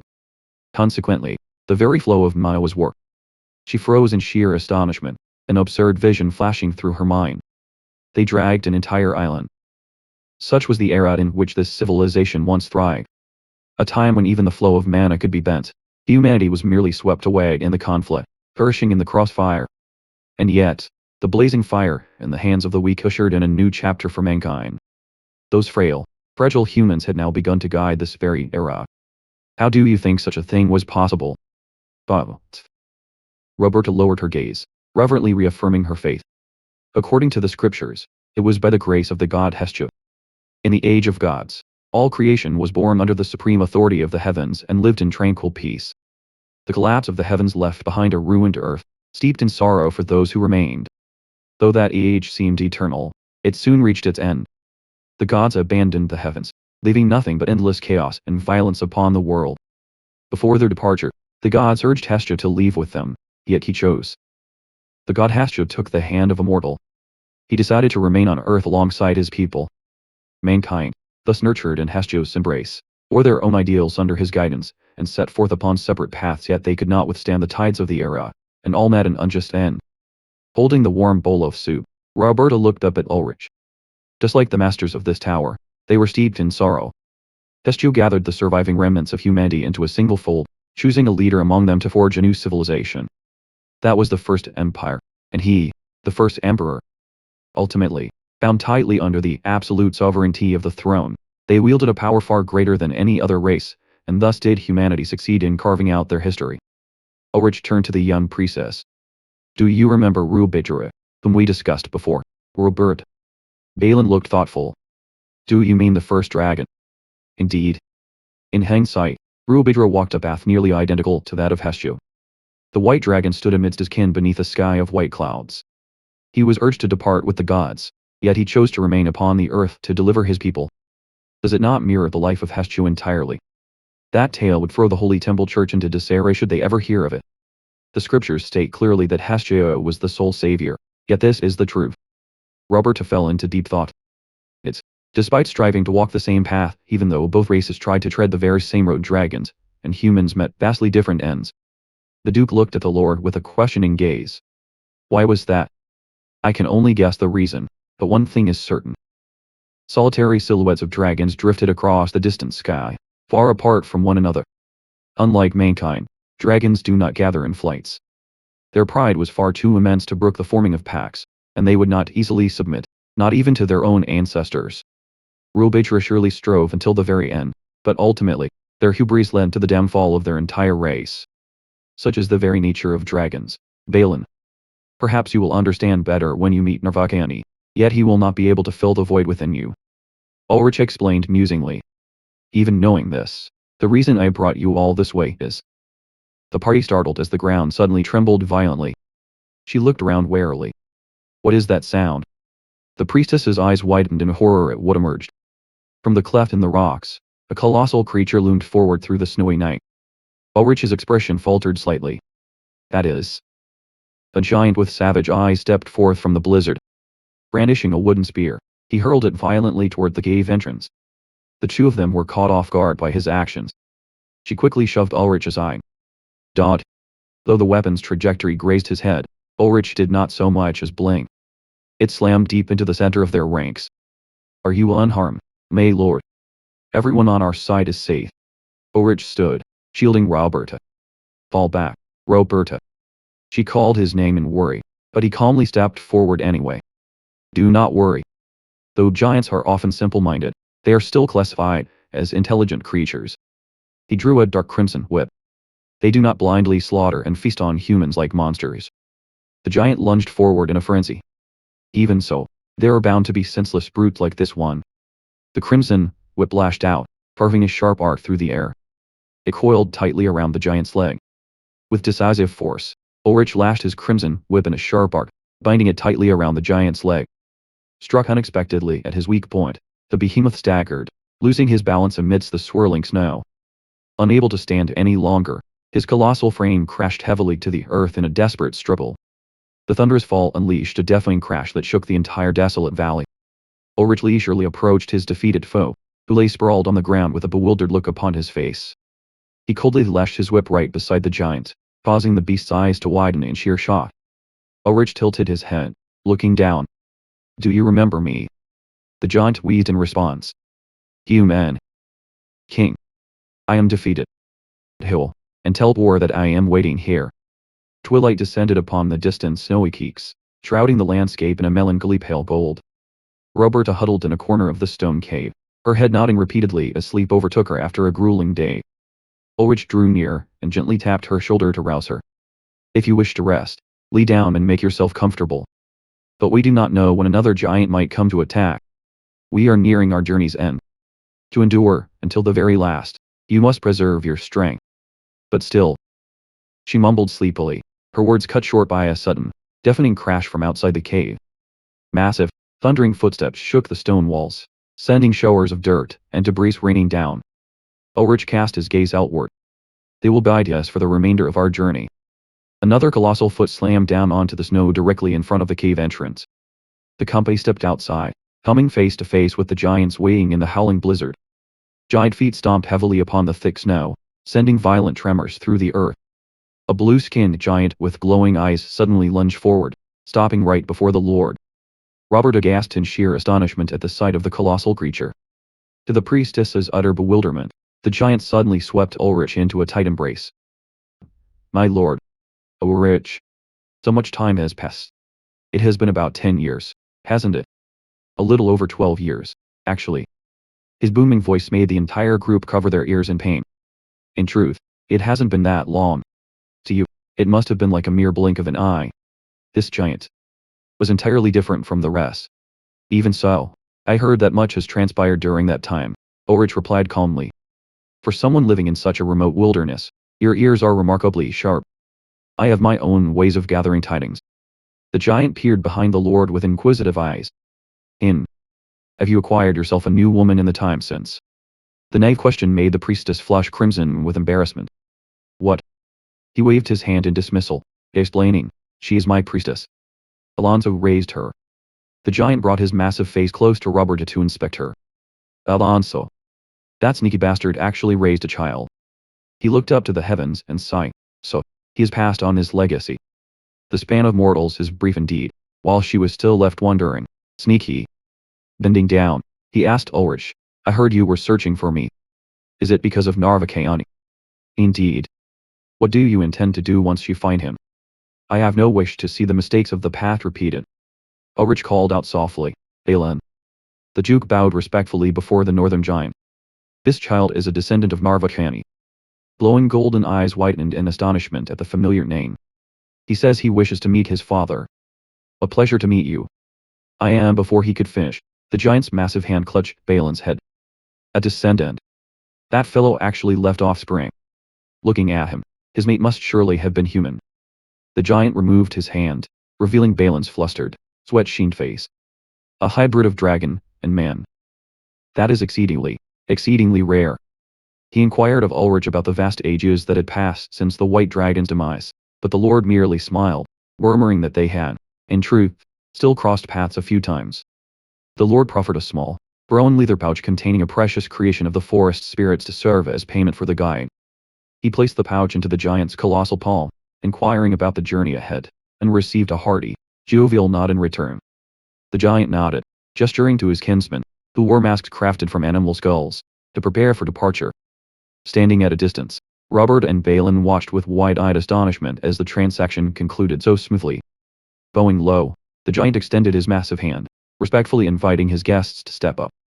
Both gaped in sheer disbelief at the sudden hospitality of this colossal creature.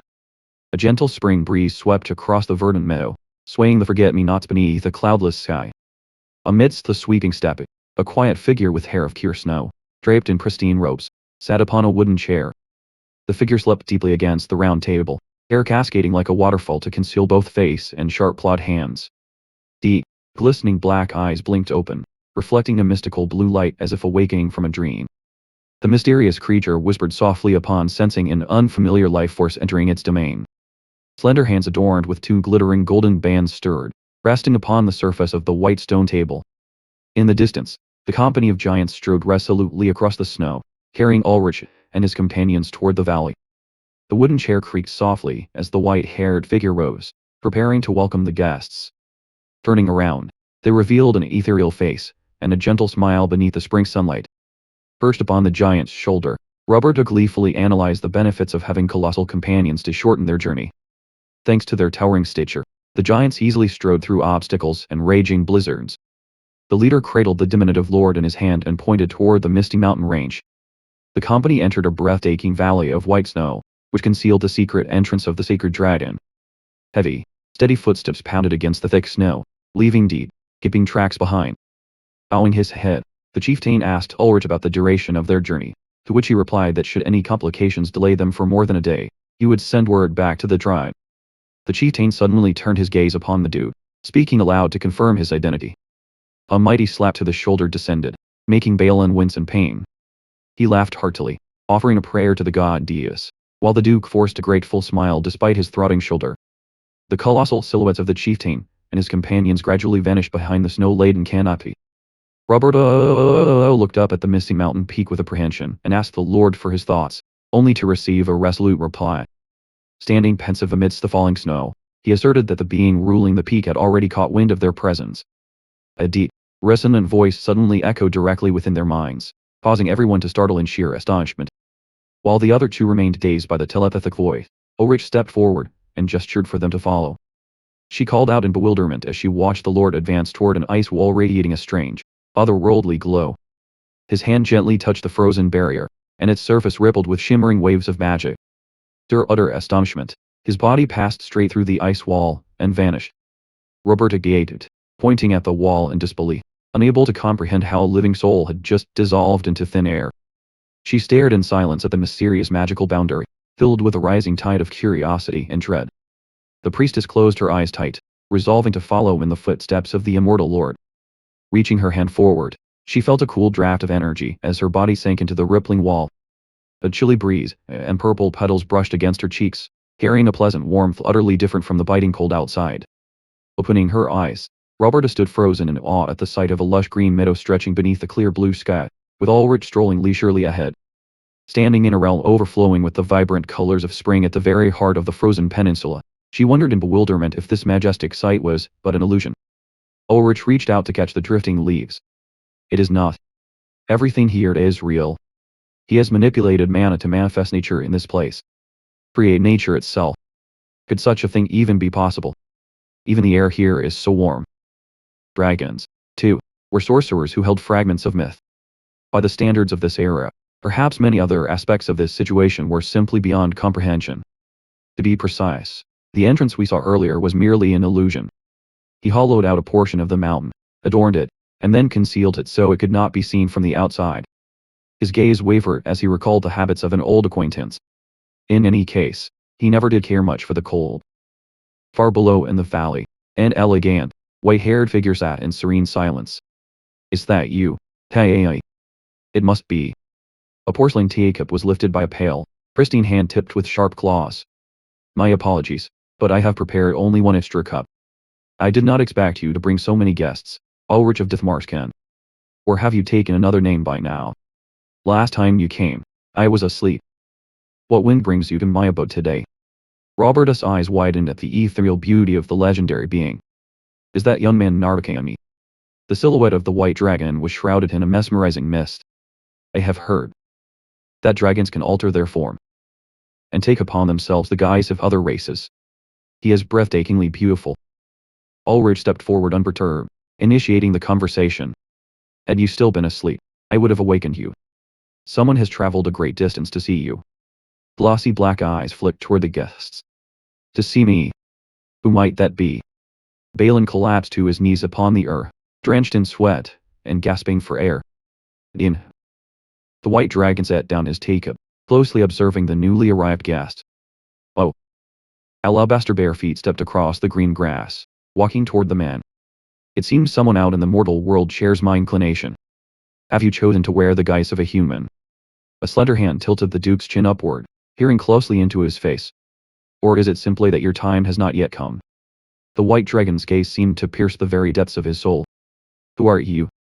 Whose child are you? Ulrich spoke up casually, breaking the silence. Jemmy, he is your son. My son. Balin bowed his head in earnest entreaty. My mother is Penelope. Do you not remember? What a man I must say. Friends, he opened his indifferent eyes wide. Penelope. There is no way I would forget. I am a dragon, after all. Penelope of the kingdom of Carbonahar. In those days, security in that kingdom was exceedingly lax. The image of the young, red-haired princess clutching a dagger, hiding in a dark alley. Penelope was the daughter of the great King Benares, a princess of the realm. Yet even someone like her could fall into danger at any moment. Not by design, but the radiant dragon god rescuing the girl from the clutches of evil. Saving her from those attackers was the turning point. A radiant smile gracing the princess's face. A human woman of unyielding will. Balin listened in tense silence. It brought a rather novel sensation. And so, we stayed together for a time. If so, then. However, Narvakani placed a hand on his chin, his cold gaze resting upon the half-breed. What does that have to do with you? Behind them, the other two watched in silence. Why did you come here? The red-haired man laid bare his heart. I simply wish to see you, because you are my father. But, your father? What a waste of time. I have no interest in forging emotional bonds. My relationship with Penelope was merely an attempt to understand humans. Balin's face froze in shock at the sheer coldness of the words. At that time, I lived by mimicking others for that very purpose. Mimicking? Do you mean to say everything you did with my mother was a lie? Indeed. It was all a mere carrot. A black-gloved hand clenched in fury. Then, my mother. He gritted his teeth, his eyes burning with pain. Was my birth entirely meaningless to you? The white dragon turned away, gazing at the vast sky. Are you seeking meaning from me? Humans are always trying to attribute meaning to life. For that, they recite scriptures and pursue knowledge, building families, and bearing children. You truly are a tiresome race. The white dragon lit up with a knowing smile. Ah, so that is it. His gaze bored deep into the other's mind. Have you grown wary of living as a human? The group behind them stood astounded by those sharp words. You certainly did not travel all this way just to meet a father whose face you have never even seen. A slender, sharp-clawed hand rose with absolute authority. I understand. The white dragon lightly touched Balin's chin. You have come here to beg for my aid in your shedding, have you not? Shedding. Ulrich explained calmly. If a dragon leaves behind offspring in human form, they are naturally born as humans. However, there is but a single chance to alter that form. The process is akin to casting off one's outer shell, which is why it is called shedding. A radiant aura emanated around them. If that is what you desire to make amends for my abandonment of your mother, I am willing to grant you at least that much. Glimmering dragon scales undulated right above their heads. Cast off the entirety of your human shell, and become a dragon, mighty and beautiful. Balin gazed silently at his father's white-scaled arm. I have always stood upon the boundary. I have lived far too long to be called a human, yet I possess neither scales nor claws to be called a dragon. A solitary grave marked by a cross stood upon the snowy hill.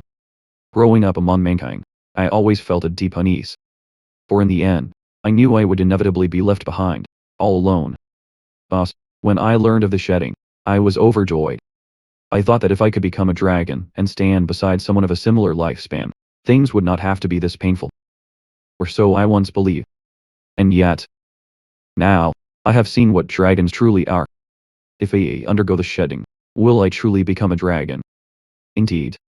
If fortune favors you, that is. Do you mean to say it could fail? Balin's anxious reflection mirrored in the dragon's eye.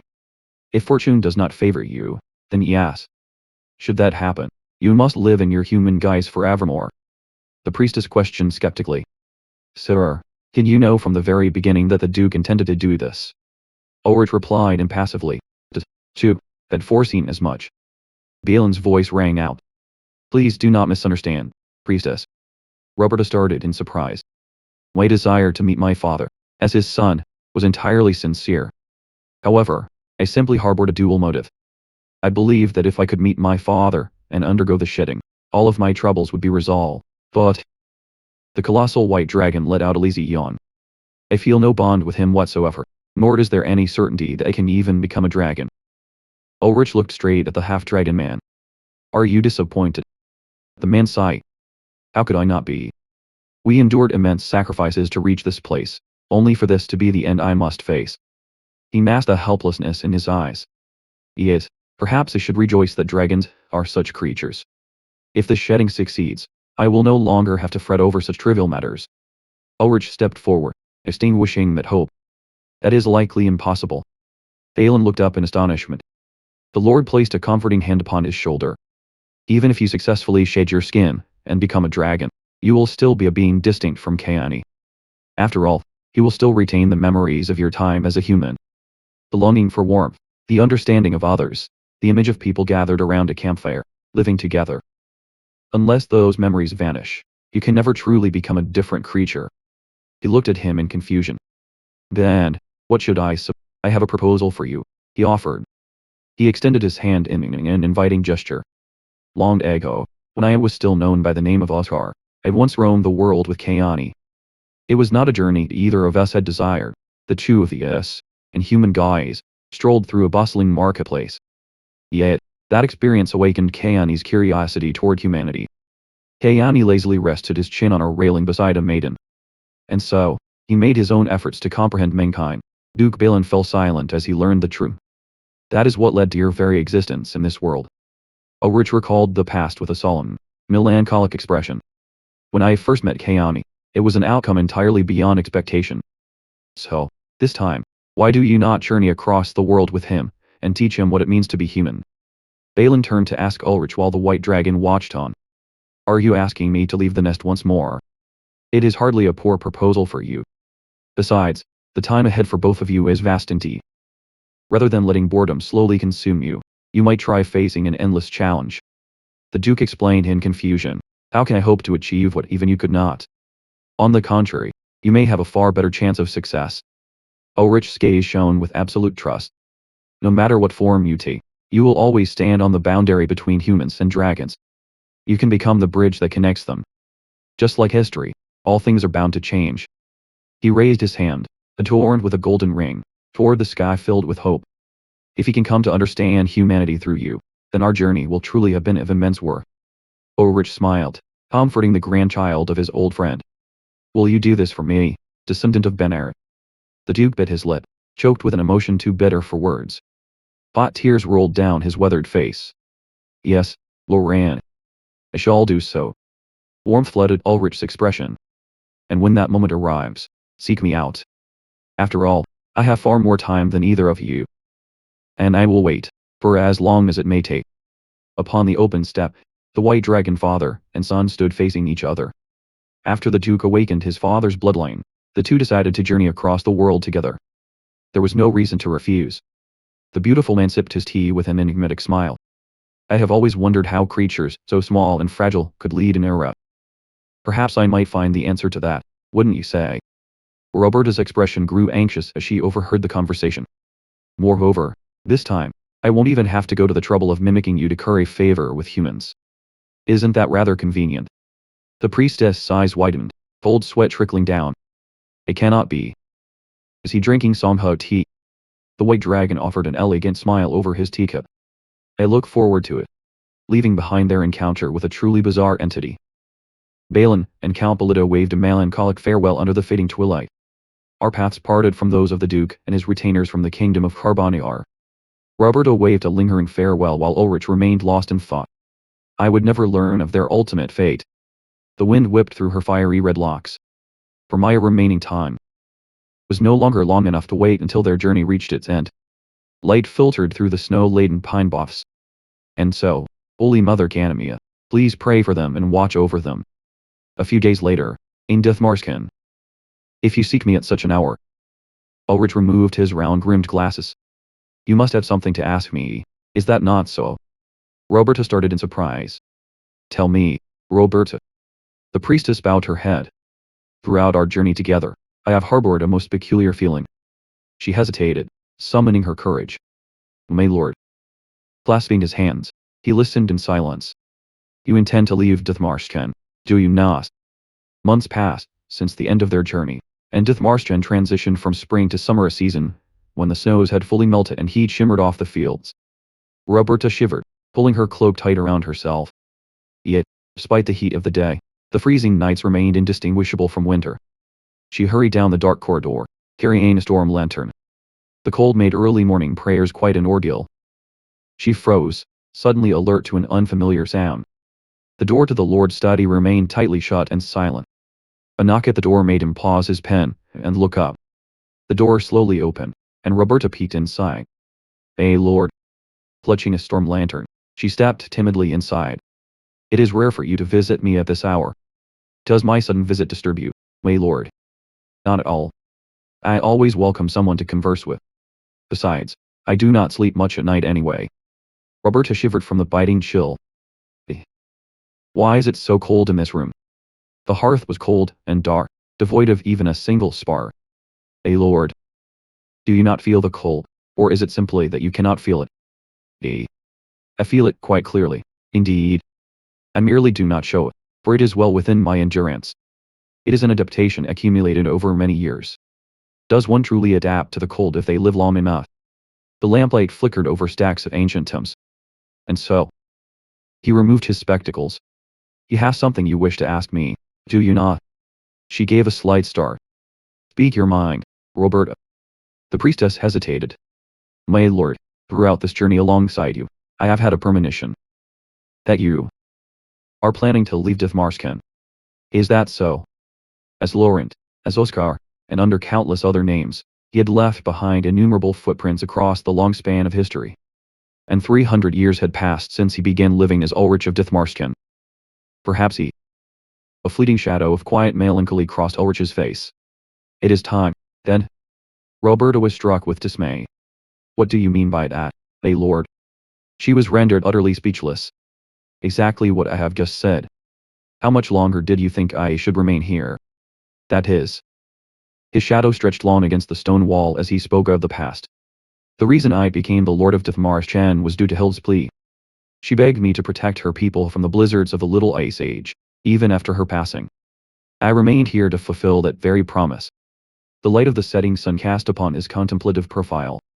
But now, the winters have grown shorter, and the temperatures rise with each passing year. The first light of dawn slowly broke. The Little Ice Age was drawing to its close. Ulrich gazed up at the vast sky. Now, even without me, the people here will survive. It took far longer than I anticipated. But my promise to Hilda has finally been fulfilled. Roberta looked at him. Having lived here for so long, do you feel no lingering attachment to this place? Of course I do. The image of Balin rose in his mind. Do you remember what Balin said? The current family is more foreign to me than mere strangers. Imagine I have a friend named Eva. A woman's silhouette leading a child into the night. Before she passed, she entreated me to care for her child. And so, I raised the child, who looked the very image of Eva, with the utmost care. That bloodline continued, from one child to the next, and as 5 or 6 generations passed with the flow of time, the priestess listened in silence. I no longer saw any trace of Eva within them. I would not remain at their side simply because they were her descendants. By then, I had merely grown fond of them. Yet to remain with them forever, solely because they are precious to me, is too heavy a burden to bear. 300 years is a long time indeed. His face grew sorrowful yet serene. Nothing in this world is eternal. Meeting and parting in life are as inevitable as the rising and setting of the sun. Roberta bowed her head, wrapping her arms around herself in search of warmth. The dragon god, who had once embraced but a single human, had chosen to depart without a single lingering regret. Balin stood in silence, bearing the weight of solitude. While there were mortals who had lived through vast stretches of time, Ulrich closed his eyes, pressing his hand to his chest to suppress the pain. Enduring countless partings, and locking away every manner of emotion deep within his heart. Yet, unlike Duke Balin, the Lord was like ashes already burned to nothing. Perhaps the cold was not the only thing that had rendered him numb after all these years. He remained absorbed in his writing. Then, who shall inherit your domain when you depart? Bern. He shall be my successor. I only ask this now, but is Lord Bernhardt? Before she could voice her question, he answered, he is my descendant. Roberta's eyes widened in astonishment as she asked aloud, a descendant. Ulrich calmly continued to write. With sharing no bond of blood, Hildy could not bear children. His face cast a melancholy shadow under the candlelight. In this age, House Hilderson carries the blood of Hilda's kin, and the foster children she reared. Bern's primary family is House Meyer. They are the descendants of Hohen Lohm, Hilda's eldest foster child. Memories of past generations, cradling infants, as they entrusted them to the Lord, flickered dimly. They began sending their children to me long ago. The silent wooden door stood like a threshold dividing the past. It was an endeavor to make me remember Hohen Lohm, to anchor me so that I would not abandon this place. A silhouette cast its shadow upon the door from the corridor outside. Yet, as I have spoken before, it is all in vain. For to me, Hohen Lohm and his descendants are entirely separate souls. The reason Bern became my successor is simply because he has the capability to do so. She was about to speak when a sudden, urgent knocking echoed at the door. Ulrich gave voice to his permission in a low tone. Enter. The priestess turned her head with a start, her gaze filled with wariness. The heavy door slowly creaked open. Bern stepped inside, a familiar smile on his face dispelling the heavy tension in the air. Good morning, my lord. A cold sweat beat on Roberta's brow as she wondered if he had overheard it all. Bern looked upon the two of them, and spoke. You are not alone today, it seems. He replied with nonchalance. It seems the same is true for you. Bern stepped aside, yielding the path as small footsteps approached. In truth, I have someone I wish to introduce to you. He rested his hand on the shoulder of a boy who stepped forward timidly. This child is called Fritz. The boy, his dark hair a tangled mess, bowed showily. He is the 4th son of Willem, my younger brother, and the one destined to succeed me. Do you intend to train him already? Is it not far too soon? Bern shook his head. Not in the least. Considering my age, this is actually rather late. The Lord stroked his chin, lost in contemplation. I see. Has it truly been that long? Bern offered a reassuring smile. Please, do not trouble yourself. Even when I am no longer of this world, His child shall remain by your side. Roberta stood frozen as the cruel reality of this invisible bond dawned upon her. That was the very moment. Ulrich gently stroked the boy's head with affection. For a long time, the people of this land have tried to bind him to this place, in the hopes of securing a personal connection. His broad back cast a shadow over Roberta's solitary figure. Perhaps they, too, was once among them. Anxiety flickered across the young woman's face, a single bead of sweat tracing her cheek. But despite all their efforts, Ulrich offered the boy a tender smile. He will soon depart, leaving behind everything he has ever loved here. The letter, sealed with crimson wax, lay silent upon the wooden table. Which brings me to the matter I wish to discuss. He casually raised his teacup. Would you care to accompany me? The priestess suddenly choked on her drink, falling into a fit of coughing. Roberta's eyes widened in sheer disbelief as she clutched her chest, stammering, "A wedding." He explained with composure, "The crown princess shall soon celebrate her royal nuptials." She gasped, "A royal wedding? Did they mention who the groom is?" "The eldest son of Marquis Quell. Since the civil war has only recently concluded, they must have deemed a domestic match far more stable than choosing a consort from a foreign land." "That sounds reasonable." Roberta tilted her head, lost in contemplation. A mere 5 years ago, the kingdom of Osnova was engulfed in a bitter civil war, a conflict ignited by the sudden demise of the crown prince. In the desperate struggle for the throne, a bloody slaughter erupted among flesh and blood. And the conflict swept across the entire realm, escalating into a devastating war that dragged in every soul of Osnova. Near the end of the 32-year civil war, there stood a man at the vanguard, using sheer force to bring countless clans to their knees in surrender. Roberta listened intently. Just as the war was drawing to a close, he suddenly invaded Dithmarskan. And the outcome was the crown was passed to the Hilderson clan, the masters of Dithmarskan. Roberta's eyes widened in surprise. "Does that mean His Majesty Richard belongs to the Hilderson clan?"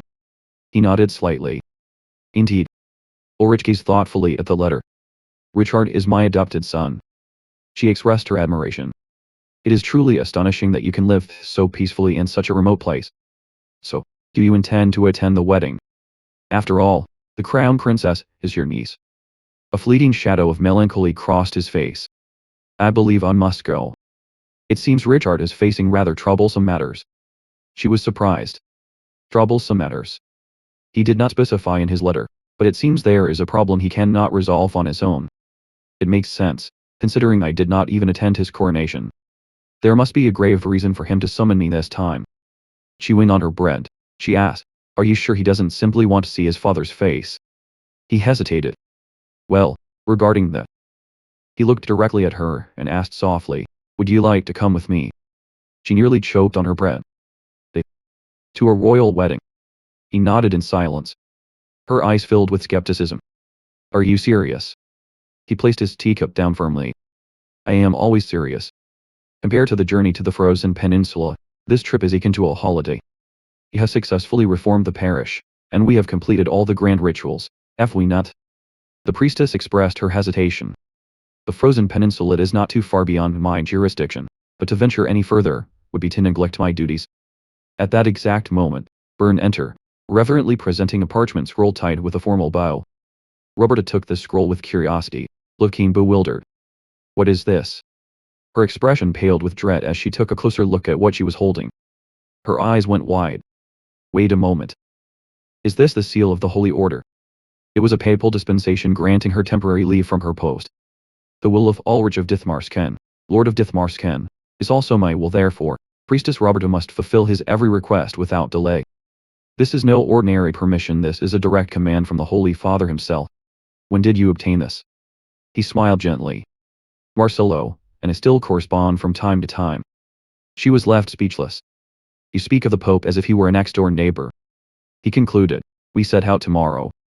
Roberta grit her teeth in sheer frustration at his cold indifference. If she had matters to settle, she would finish them today. She simply could not tolerate this man for another moment. Her retreating figure drifted away, heavy with helplessness and exhaustion. The sharp, dry clink of a teacup meeting the table resonated through the silence. Byrne looked upon his master with melancholic eyes. "So, in the end, you have still chosen to depart?" Ulrich nodded in solemn acknowledgement. "Yes, I believe I have." The retainer bowed his head in silence. He understood the older man's heart. You have stood by my side for so long, so you must have faintly sensed that this day would inevitably come. What is there to fear? His gaze, filled with absolute trust, turned toward his successor. I have taught you everything you need to know. You are suited to rule Dithmarschen more than any other. Byrne clenched his fists in helplessness. Even so, I can never hope to fill the void of your absence. Crimson eyes brimmed with an unspeakable sorrow. How could anyone? The towering shadow of the Lord cast down upon him. Who would dare to replace a man of such magnificent stature? Ulrich stepped closer, his voice carrying a reassuring warmth. Do not worry. I believe you will fare better than any other. Because it is you, I can depart with a peaceful heart. If I were an incompetent man, would you have stayed? The Lord chuckled softly. Had that been the case, the one standing in your place right now would be someone else entirely. Byrne let out a soft, relieved laugh at that pragmatic reply. The retainer solemnly made his plea. If your mind is set on departure, then I have but one request. Ulrich listened intently. Speak your mind. Even if only for the duration of this journey, would you take Fritz along with you? As you know, House Meyer has always taught that serving you is our lifelong covenant. By all rights, the boy would naturally follow in my footsteps. Ulrich looked upon young Fritz with a pensive gaze as he listened to Byrne's heartfelt confession. Yet, if the master the boy is meant to serve departs, it will only leave the child utterly bewildered. The boy timidly clutched the teapot, and behind his small frame, the faint, ghostly silhouette of Hild's child himself seemed to flicker.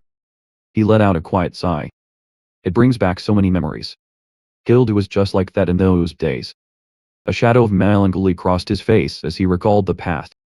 She inherited her title at a tender age, surrounded by kinsmen who hungered for nothing but to wrest power from a mere child. In those days, Hilde's tiny feet would draw back in sheer terror, huddled close to the stone table. Ulrich smiled in agreement. Very well. His large, warm hand gently clasped Fritz's tiny hand. Let us go together. The three of them leisurely rode their horses across the steppe. By the following day, we had set out on our long journey. Roberta turned her head to look at the Lord in wonder.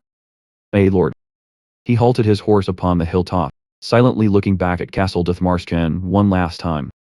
His gaze drifted toward the distant valley with a touch of nostalgia.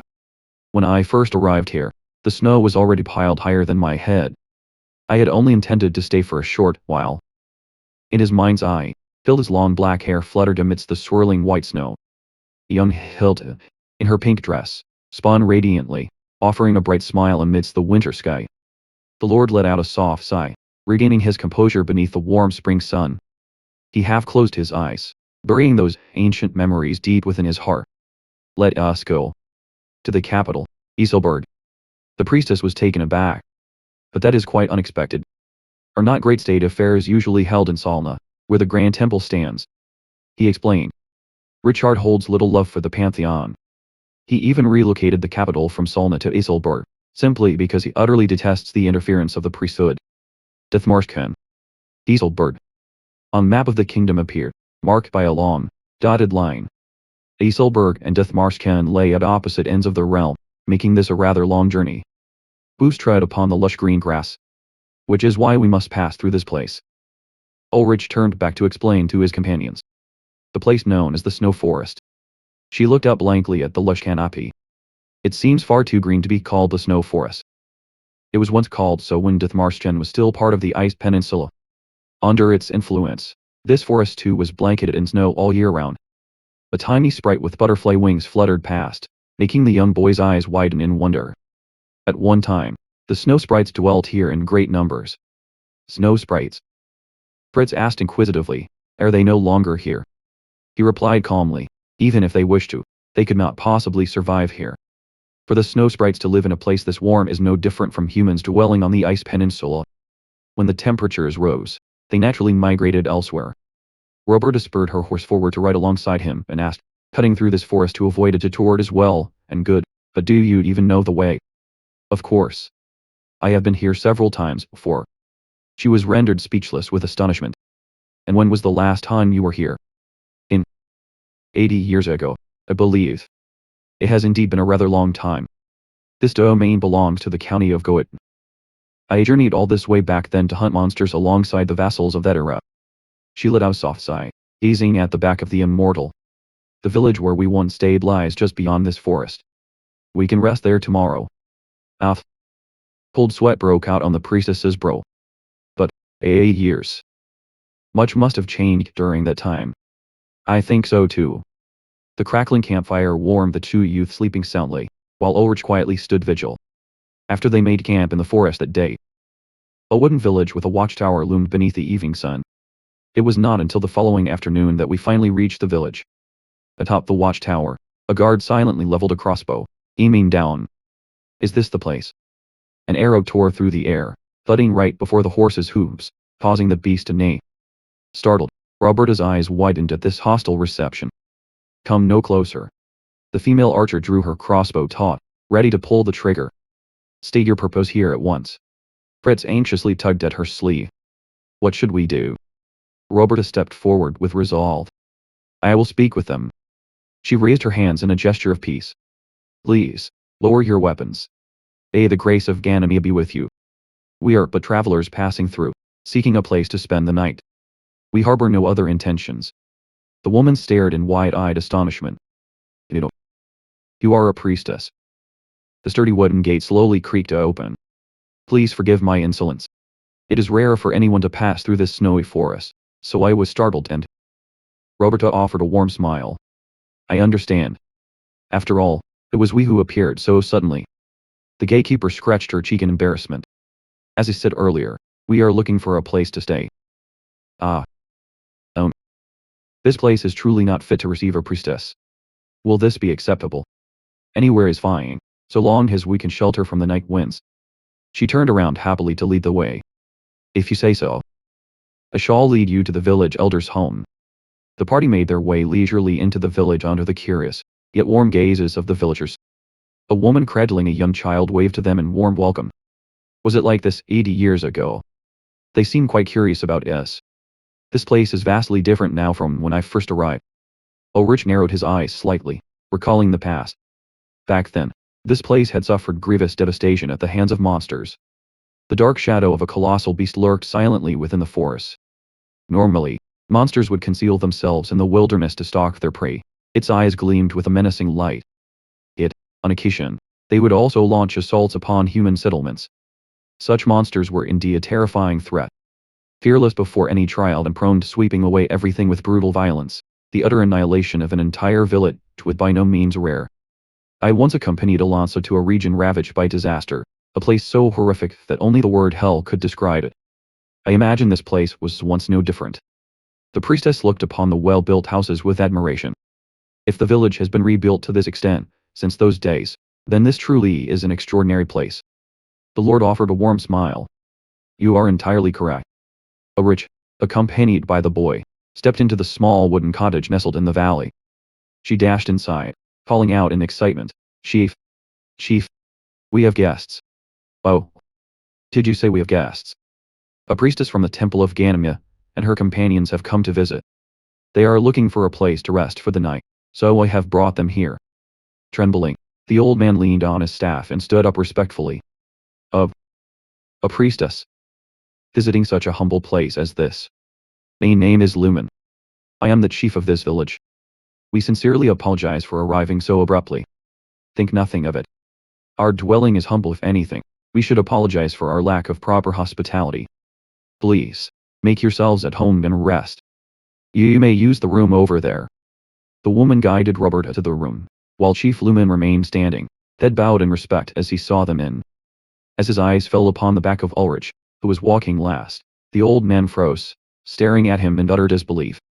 The Lord's striking profile was cast in the dim, flickering light.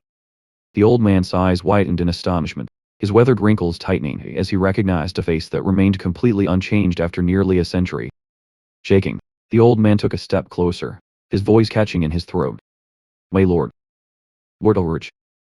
Ulrich turned back, a flicker of surprise crossing his face. Ah. He suddenly recognized the familiar face. I understand now. It really is you. Memories came rushing back of the Lord standing tall amidst a blazing battlefield, shielding the children. He was that very child from 80 years ago. 80 years ago. A child, gasping for breath, carried his sibling on his back as they fled into the night. I heard Count Goitman was attacked by monsters and perished. Men stood with crossed arms, discussing the news in anxious tones. Is it true? What on earth were the guards doing? Guards. At a time like this. I heard how all the neighboring villages have been utterly wiped out. To think a single beast could slaughter so many. The boy fled, panting heavily, his face drenched in sweat and terror. Surely, it could not have pursued him this far. The village lay in ruins, devastated and broken, with corpses strewn everywhere. Everyone was dead. Kneeling beside his father's lifeless body, the boy wept bitterly beneath the torrential rain. Even his father had not survived. Helpless tears streamed down his cheeks. Someone, please help. Summoning all his strength, the boy carried his little sister on his back, fleeing through the dark pine forest. Please, is there anyone out there? Save us. A colossal, mutated boar suddenly charged out from the dense underbrush. Its sharp claws stomped heavily upon the earth, poised to strike. It threw open its maw, lined with razor-sharp tusks, and let out a savage roar. The boy fled in blind panic as the beast snapped closely at his heels. The siblings tumbled to the ground, sinking into the depths of utter despair. The boy choked back a sob, his eyes wide with terror as death loomed over him. A white-cloaked figure flashed past, leaving the monster in two in the blink of an eye. The face of their young savior was revealed beneath the pale moonlight. The colossal shadow was split in two, collapsing heavily onto the ground instantly. Do you remember me? Narrowing his eyes slightly, he replied, I remember. There was a boy, fleeing with his little sister on his back. Yes, you saved us. And how is your sister? Thanks to the priest who healed her wounds back then, she lived a healthy, double-bodied life before she passed away before me. As of now, I am the sole survivor. I see. Lumen bowed his head in sorrow, his voice trembling as he spoke. Even though only 11 souls from our entire village survived. Thanks to you relocating survivors from other lands to this place, our community was able to rise again. The old man gazed upon his benefactor with eyes full of reverence. We have always wished to express our deepest gratitude to you. Did you know that we once sent offerings of thanks? Ulrich was startled. A flicker of indifference crossed his face. I told them to return all of it. Did you think such things held any meaning to me? Standing before the cart laden with vegetables, the old man pleaded. But that was the only thing we could do. We sent them several times, yet they were always returned. Sometimes, they were even sent back in greater quantities. The girl standing beside him broke into a cold sweat. And so, we did try to meet you in person, but... Ulrich replied nonchalantly. By then, I had already fallen into a deep sleep. Tears welled in Lumen's eyes as he choked out. I believed that in all my life, I would never look upon your face again. He stood in silence, listening. My lord remains unchanged. You stand before me now exactly as you did in the days of old. The reason I still live and draw breath today must be so that, on behalf of us all, I might behold you once more. Spirit. His withered hands trembled as they clasped the Lord's hand. This heartfelt gratitude, offered unto you. He wished the Lord could tarry here for a few days more, but the request was declined due to a pressing schedule. Meanwhile, in another chamber, Roberta was tending to a patient. Have the priests from Goiten Port still not arrived? The woman asked anxiously. The hour for the infant's sacrament has long since passed. She pondered in doubt. That is passing strange. No matter how incompetent and corrupt a priest may be, they rarely delay the sacrament of the newborn. She gazed out the window with concern. As something transpired at the church. In any case, there are still children in the village who have yet to receive the sacrament, and several folk are showing signs of mild illness. The setting sun dyed a corner of the heavens in hues of crimson. To tend to them, there was no choice but to tarry for another half-day.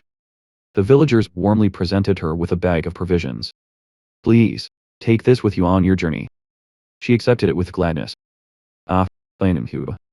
Just as Ulrich mounted his steed, the old man called out after him. Lord Ulrich. Lumen looked toward the villagers, deeply moved. Everyone here is a living testament to the children whose lives you saved. The old man pleaded, so that they may never forget your benevolence. But Ulrich cut him off with finality. Do not do that. The Lord turned his face away. I only caught you once when you were about to fall from the cliff.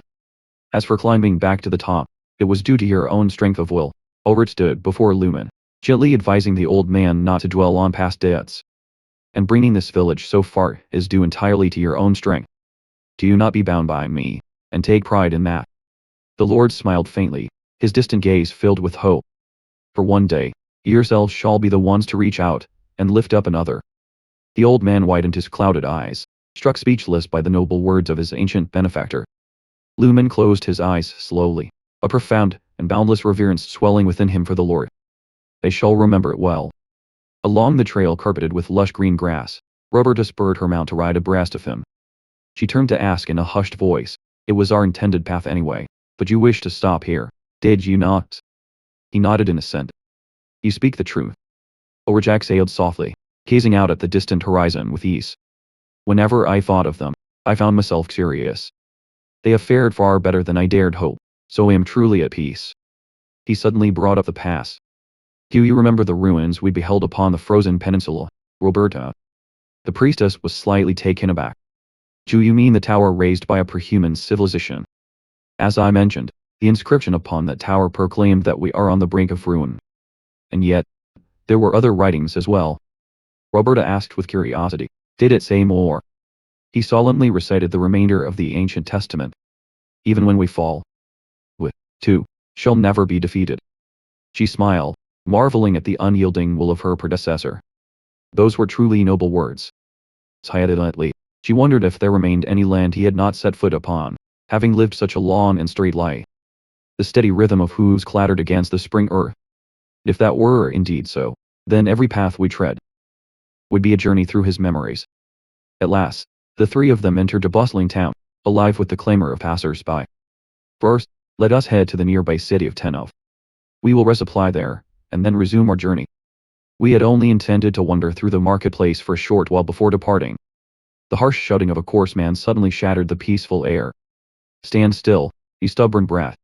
The brown horse struggled relentlessly, trying to escape the rope tightening around its neck. The angry man lashed his leather whip. "Why won't you listen?" Roberta stood frozen and shocked, her crimson eyes wide with horror. "Why can I sense the mana of a human within that horse?"